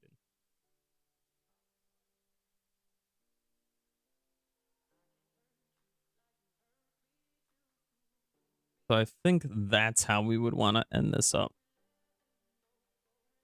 if that makes sense. So then we would allow it to be able to be further composed with link by providing it in this expression syntax. Must return data for all properties.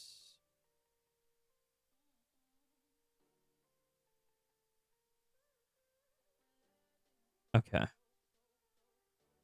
So it cannot return related data.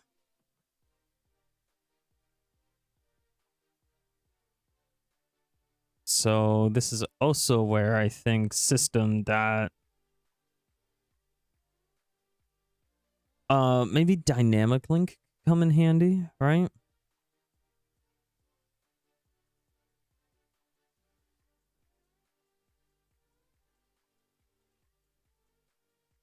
How does this work?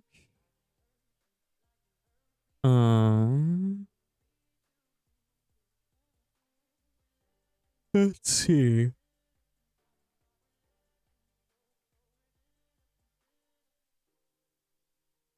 Nope. That's cool.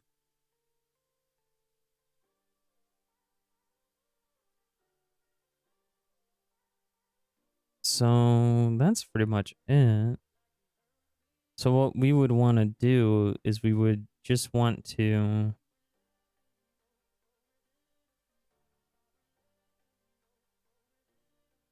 So here's the thing though, right?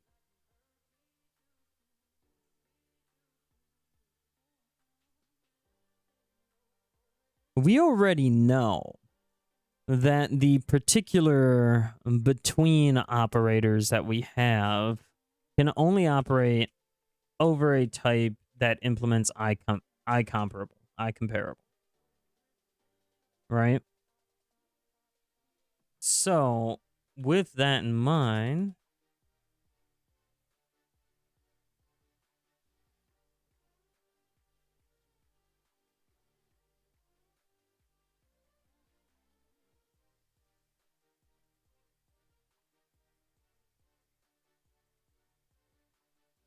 with that idea in mind, right?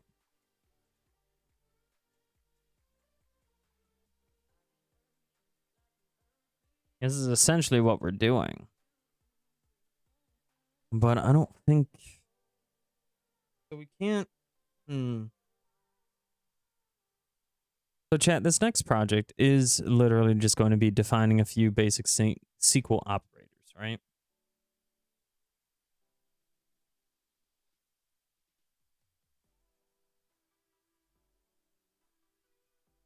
That's kind of the idea there. So what we would do here is we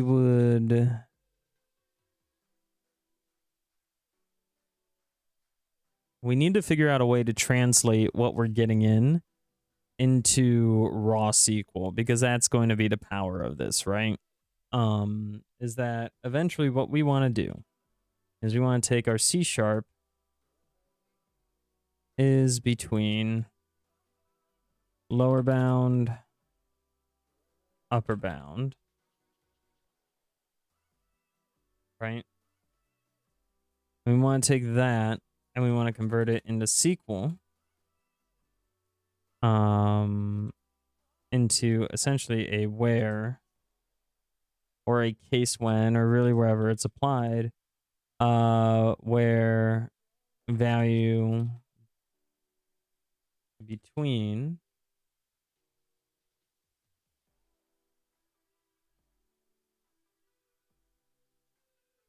lower bound and upper bound, right? So this is our end goal, is we want to provide this relatively simple translation. Now, of course, right here, what we would see is we would just see this work on only the inclusive boundaries, right? So that's going to be literally on only is between. For the other particular bounds that we would see, right? So if we had C# value dot is between exclusive upper bound or exclusive bounds, let's just say that.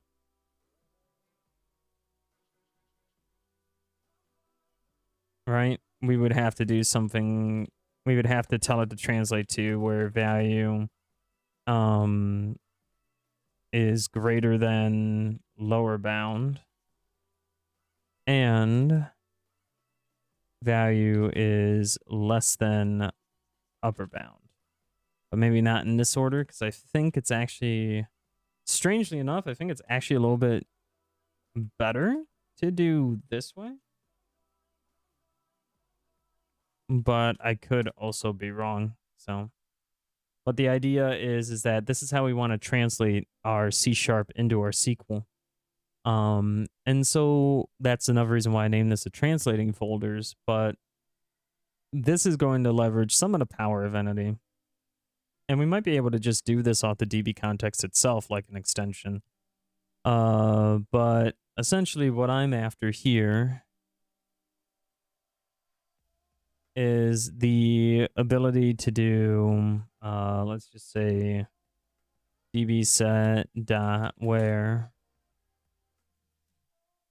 c c dot is between, and then we can just do 1 and 5, right? That's essentially all I'm after, is how do we map this? Okay. Or another shortcut, db set dot is between 1 and 5, right? How do we do this? How do we get this in such a point, in such an interesting area, that we can do this? And also still possibly, chain over conditions, right? Dot where c dot equals, or c dot name equals, let's say name, right? And over here, right? Maybe that's something that we have to do and have it take in 2 delegates. But really, the whole point is that this is what we want our link to essentially look like and be nice and clean. Now, granted, one of the things that we can't do, because, your boy doesn't really want to go into IL and the CLR and define things, vampire, enjoy your lurk, is do something like public static operator, or public static bool operator, between, right? Your boy cannot do that. He is not that smart.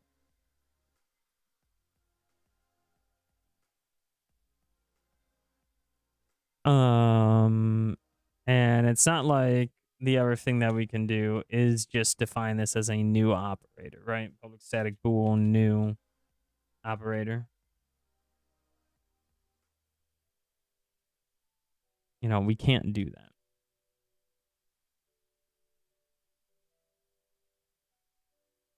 EF core dot, or EF dot functions.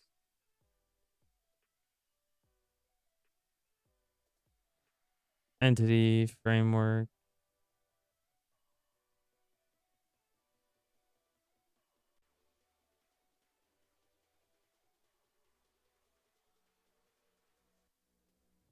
Isn't it EF dot functions?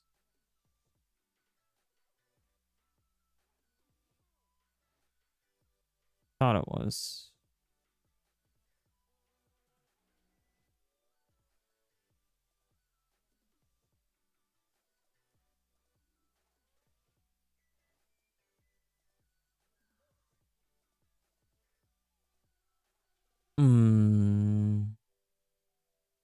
EF dot.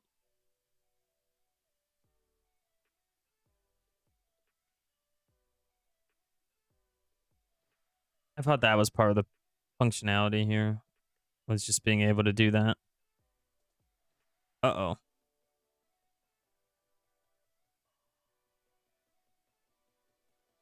Use like ef.functions.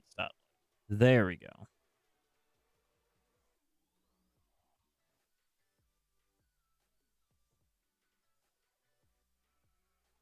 So what namespace is this in?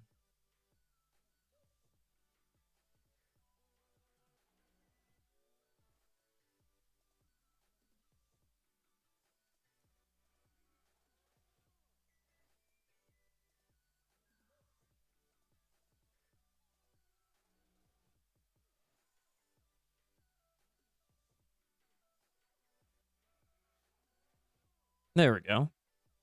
So now let's go and research this. Oh, god damn it.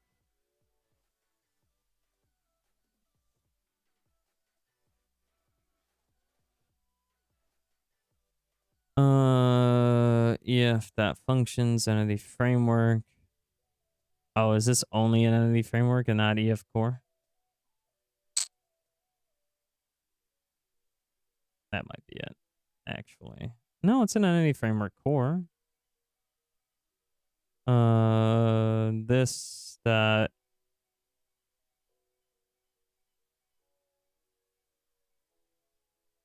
Huh? Yeah, it's in the entity framework core.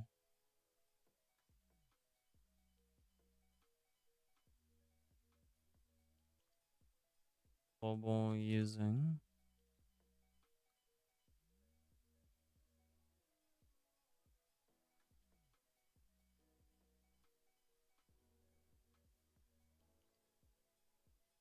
Where the hell is this coming from?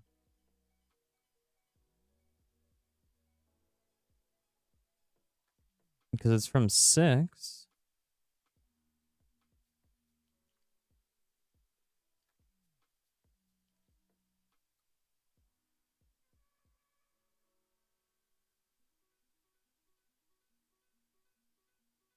Entity framework core.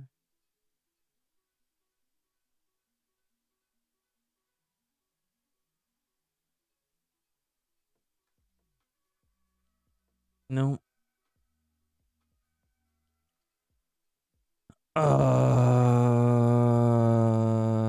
Not tools. Not proxies. That's deprecated.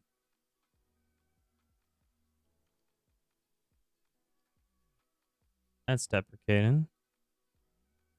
Deprecated.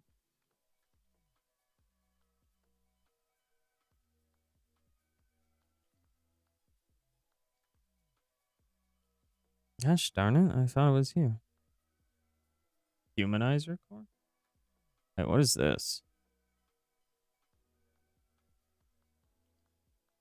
That I'm actually curious about. Is this what I think it is?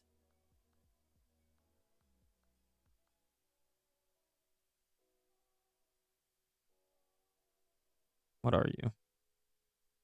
Humanizer core. Humanizer core package that contains a library in English. Oh.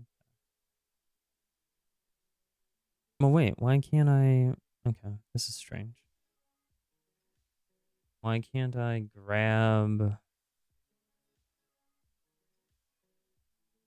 this, right? Yeah. There it is. Creates a compiled query delegate. Ayo, that might be something that I have to use too. Two functions. Dot collate contains date length. So this is the other cool part about entity framework, right? Is that there are some functionalities that are built into the parent library. And so obviously you can see date diff hour, data length, you know, all these extensions here, but none of these actually really do what we want them to do. So what we're going to have to do is essentially we're going to have to extend this, right? And so that's going to be a chore in and of itself. But that could be also particularly fun. So why don't we go and see if we can actually db functions. Oh, that's a sealed type.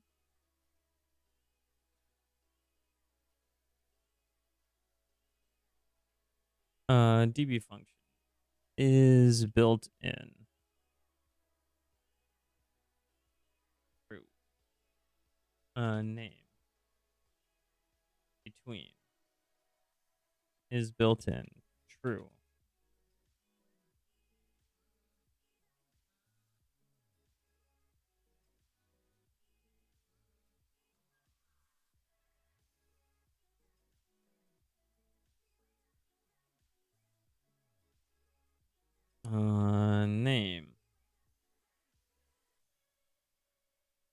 schema is built in.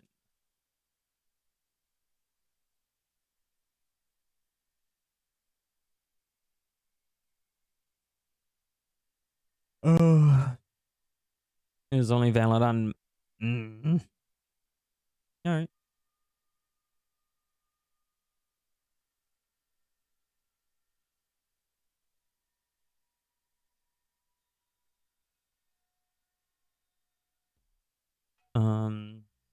Between two.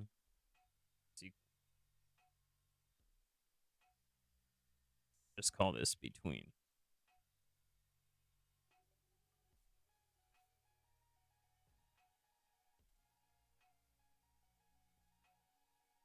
And we'll do that. So that'll work.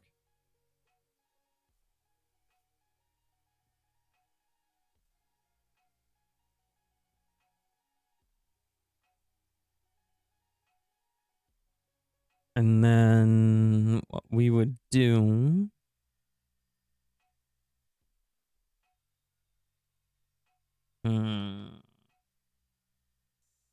One of the things we could do temporarily is take in a function of I comparable of t of I comparable of t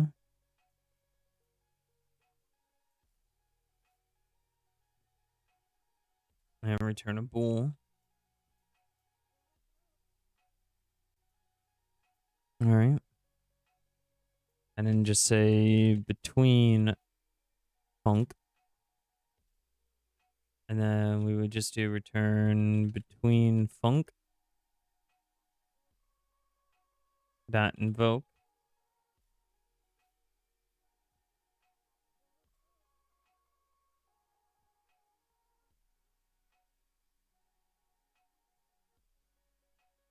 All right. T value.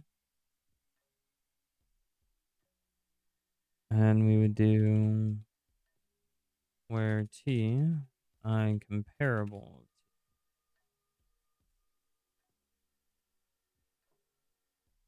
And we do that. And we do that. And so now we have a very basic setup here, but we don't have the SQL yet. And so that's going to be something that we have to go and focus on and try and get a little bit more familiar with, because quite frankly, I don't remember how to exactly translate the SQL. I thought what we could do is we could just do vars b equals string builder pool factory dot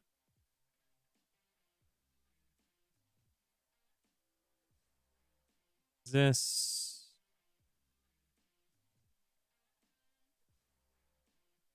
name of t. If it does string builder pool factory dot get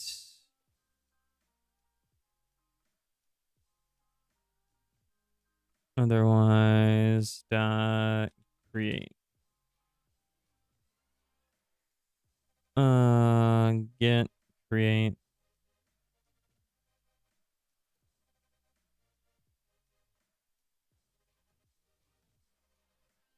huh. Oh, you freaking silly goose, you.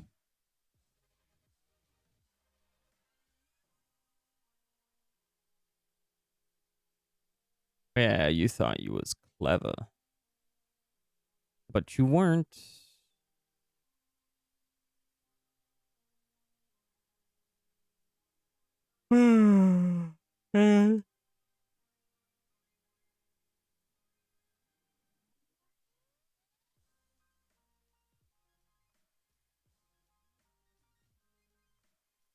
Oh wait, you got it. Never mind.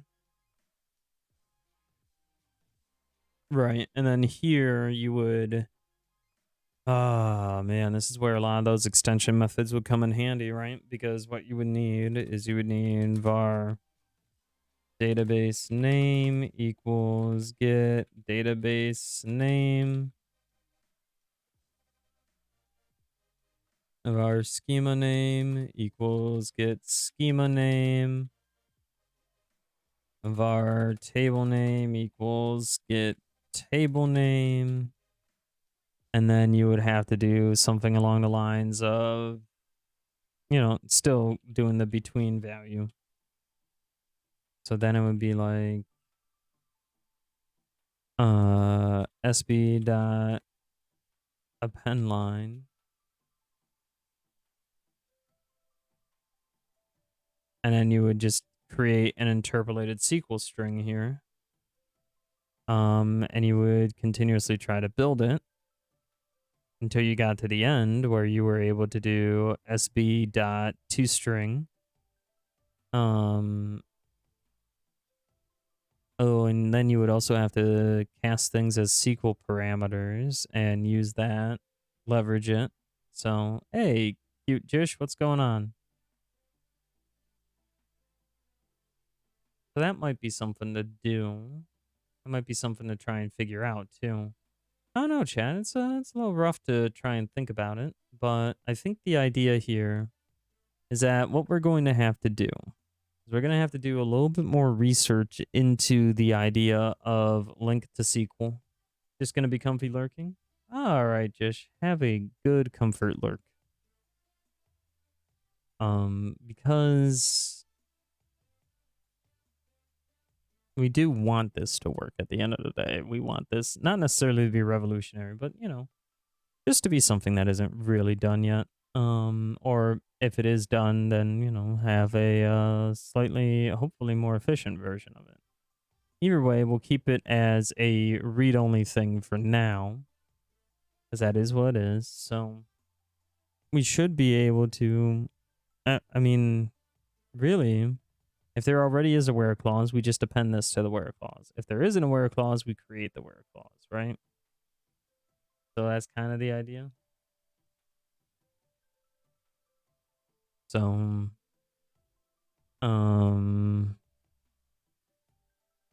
var empty equals enumerable dot empty t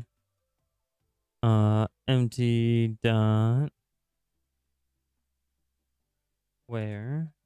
This just returns an IEnumerable, right? Not an IFiltered enumerable. Yeah.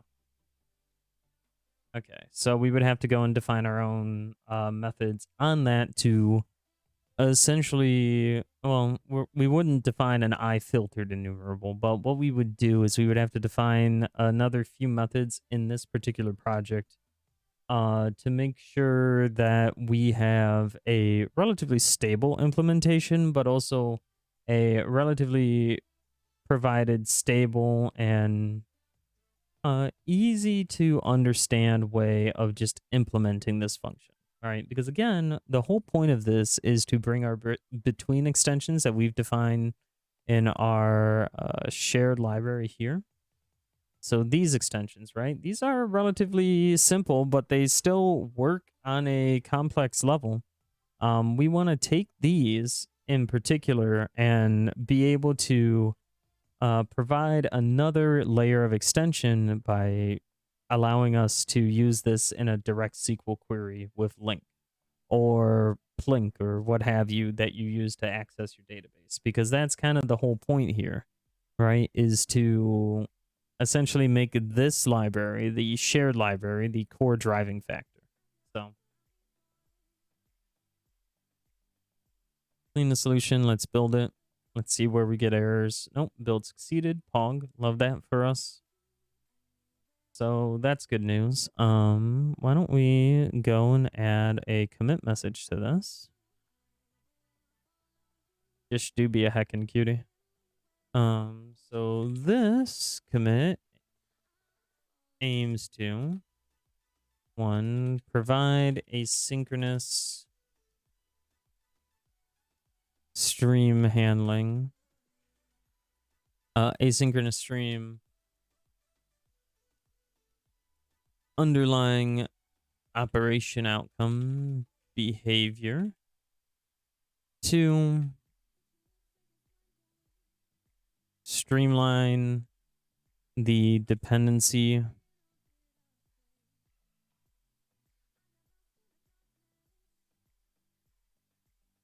graph again by removing references to EF core. And then 3, general code cleanup and optimizations.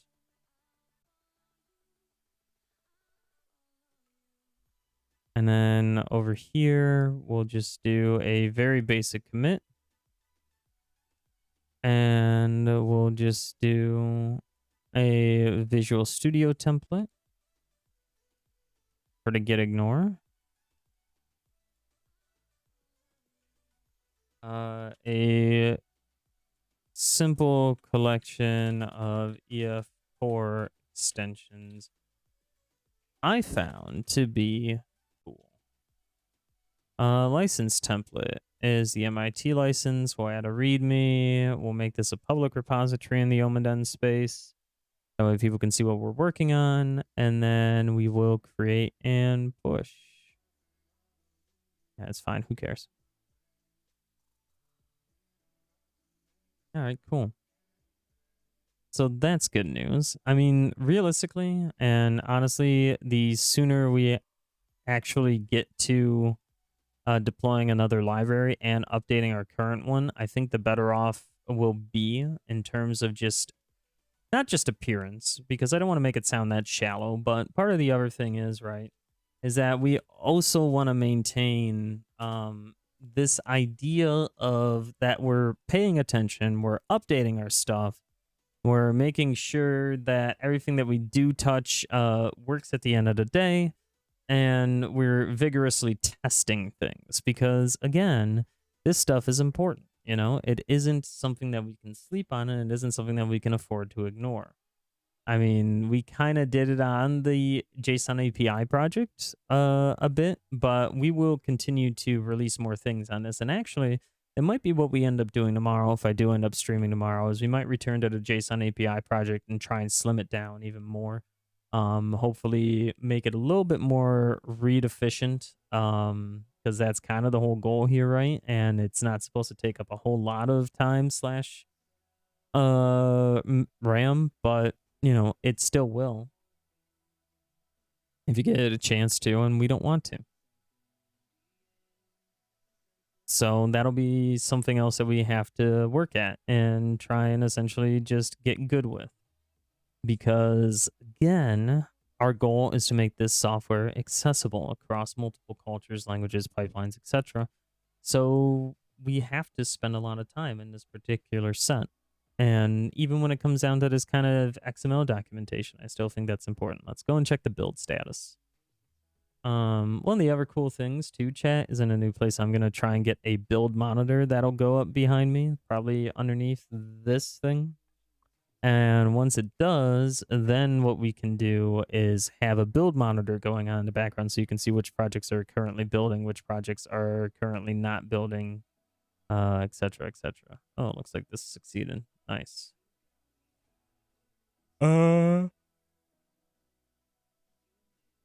Is this Sonar Cume? No. Well, that's going to be some of the fun stuff there. Oh, would you look at that? Used by 5 repositories now. Hog. That's cool. Love that for us.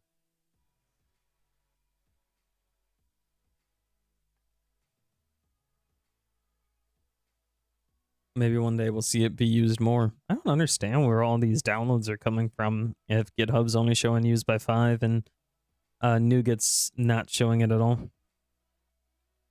I mean, it can't all be coming from me. That'd be ridiculous, but you know, it is getting a little suspicious at times, right? So yeah, let's bring it over to this screen because we are gonna probably wrap up shortly after this next ad break, but you know, chat, I think we've come a particularly long way when it involves just coding for our shared platform and our shared library. I'm really a big fan of this. I'm really a big fan of the whole idea here. That what we're going to have is essentially some sort of launching point, right? Some sort of just a library of fun things to mess around with, to play with, but at the end of the day, they are serious implementations that you can actually use to your advantage, to your project, etc.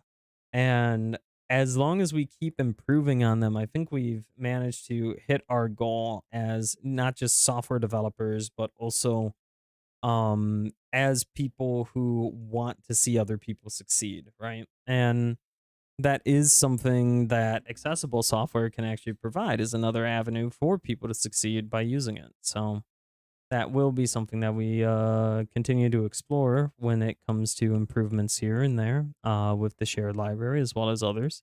Is that accessibility can, further people's understanding of a topic, and it can also help them become I don't want to say a better version of themselves, but yeah, essentially a better version. Simply because they had the accessibility and the forefront knowledge to get things a little bit ahead. So, um, anyway, Chad, I also want to pull us aside here to discuss things like Girls Who Code, which is a charity that we're currently supporting, and I highly recommend you support as well. It's great to get more people into software, especially from as many different backgrounds and personalities and genders as we can, because it will help us with a much more well rounded and global software platform that can be used by more people, if not, as many as possible overall. So, that will be something particularly good to see. And then the other side of it too is just, you know, uh, this shouldn't be an exclusive field. People, uh, as I said before, I had a tough time wrapping my head around wanting to do this when I was younger, and it wasn't until I got pushed and helped by some people who had already been into it that I was going to. So, kind of want to extend that same hand too. And then, of course, we are raising money for Mermaids. Mermaids is a charity in the United Kingdom dedicated to trans, non-binary, and gender questioning youth. It's a cause that's near and dear to my heart, and I highly recommend you also go and check them out. It is quite a welcoming and lovely charity, and if you can go and even just give them a follow on Twitter, anything can help. So, all right, chat. I'll see you in just a little bit.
All right, we are back, chat.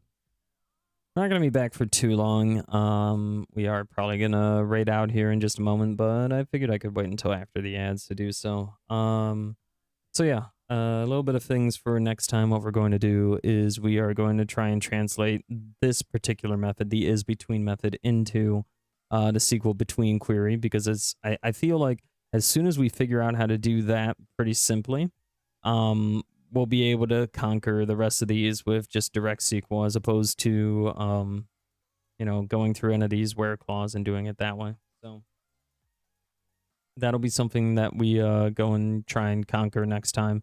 And then the next thing that we want to do is, of course, we want to go and get the EF Core project itself out on NuGet ASAP, and then update the shared library itself. Because again, it's V2, so kind of the whole purpose there. So we'll go and work on that. I don't know when I'm going to be streaming next. If I stream tomorrow, and that's particularly lucky. If I don't stream until more the end of the week, it's because I'm moving. So, I'm in the process of moving. Right now we're packing up. I will be in the current process of moving, so I'm going to need more rest and things like that. But, it's been fun, and I appreciate you all being here for as long as you could be. It's been a good time. So what we're going to do is again go and check out Glasswell's game, The Tale of Greenbrier. It's on Steam right now. You can go and wishlist it, and I highly recommend you go and do that. It's a great way to show support and investors that there's support for a game out there. And Glasswell deserves all the support. He's a very kind and generous individual, and he's loved in multiple communities. So yeah, go give his game a check out. Go check out Mermaids. Go check out Girls Who Code. You can always use my code for up to 16 free meals and 3 surprise gifts across 6 boxes for HelloFresh if you feel like doing that. Or, oh boy. And then, yeah. The other thing, of course, is our raid message, which is going to be the comfy call raid with any sort of love, pride, and comfort emotes that you may have, because we want to spread love, comfort, and pride wherever we go. And we want to make sure people know that they're loved. So who are we going to raid? That is the question, isn't it? Well, it's a good thing that I have a couple of people in mind for this. So I think we are going to go and raid Major Tom. Haven't raided him in a while. And you know what? Let's go and give him some love. So anyway, chat, we are going to go and raid Major Tom. Tom's a cool guy. He is playing Monster Hunter Rise, so go and give him some love. It's going to be a little bit of a change of pace, but you know what? It'll be well worth it, and it'll be fun. Anyway, chat, it's been fun. Remember, comfy call raid, and yeah, see you soon. And of course, from the Omen Den, have a good one.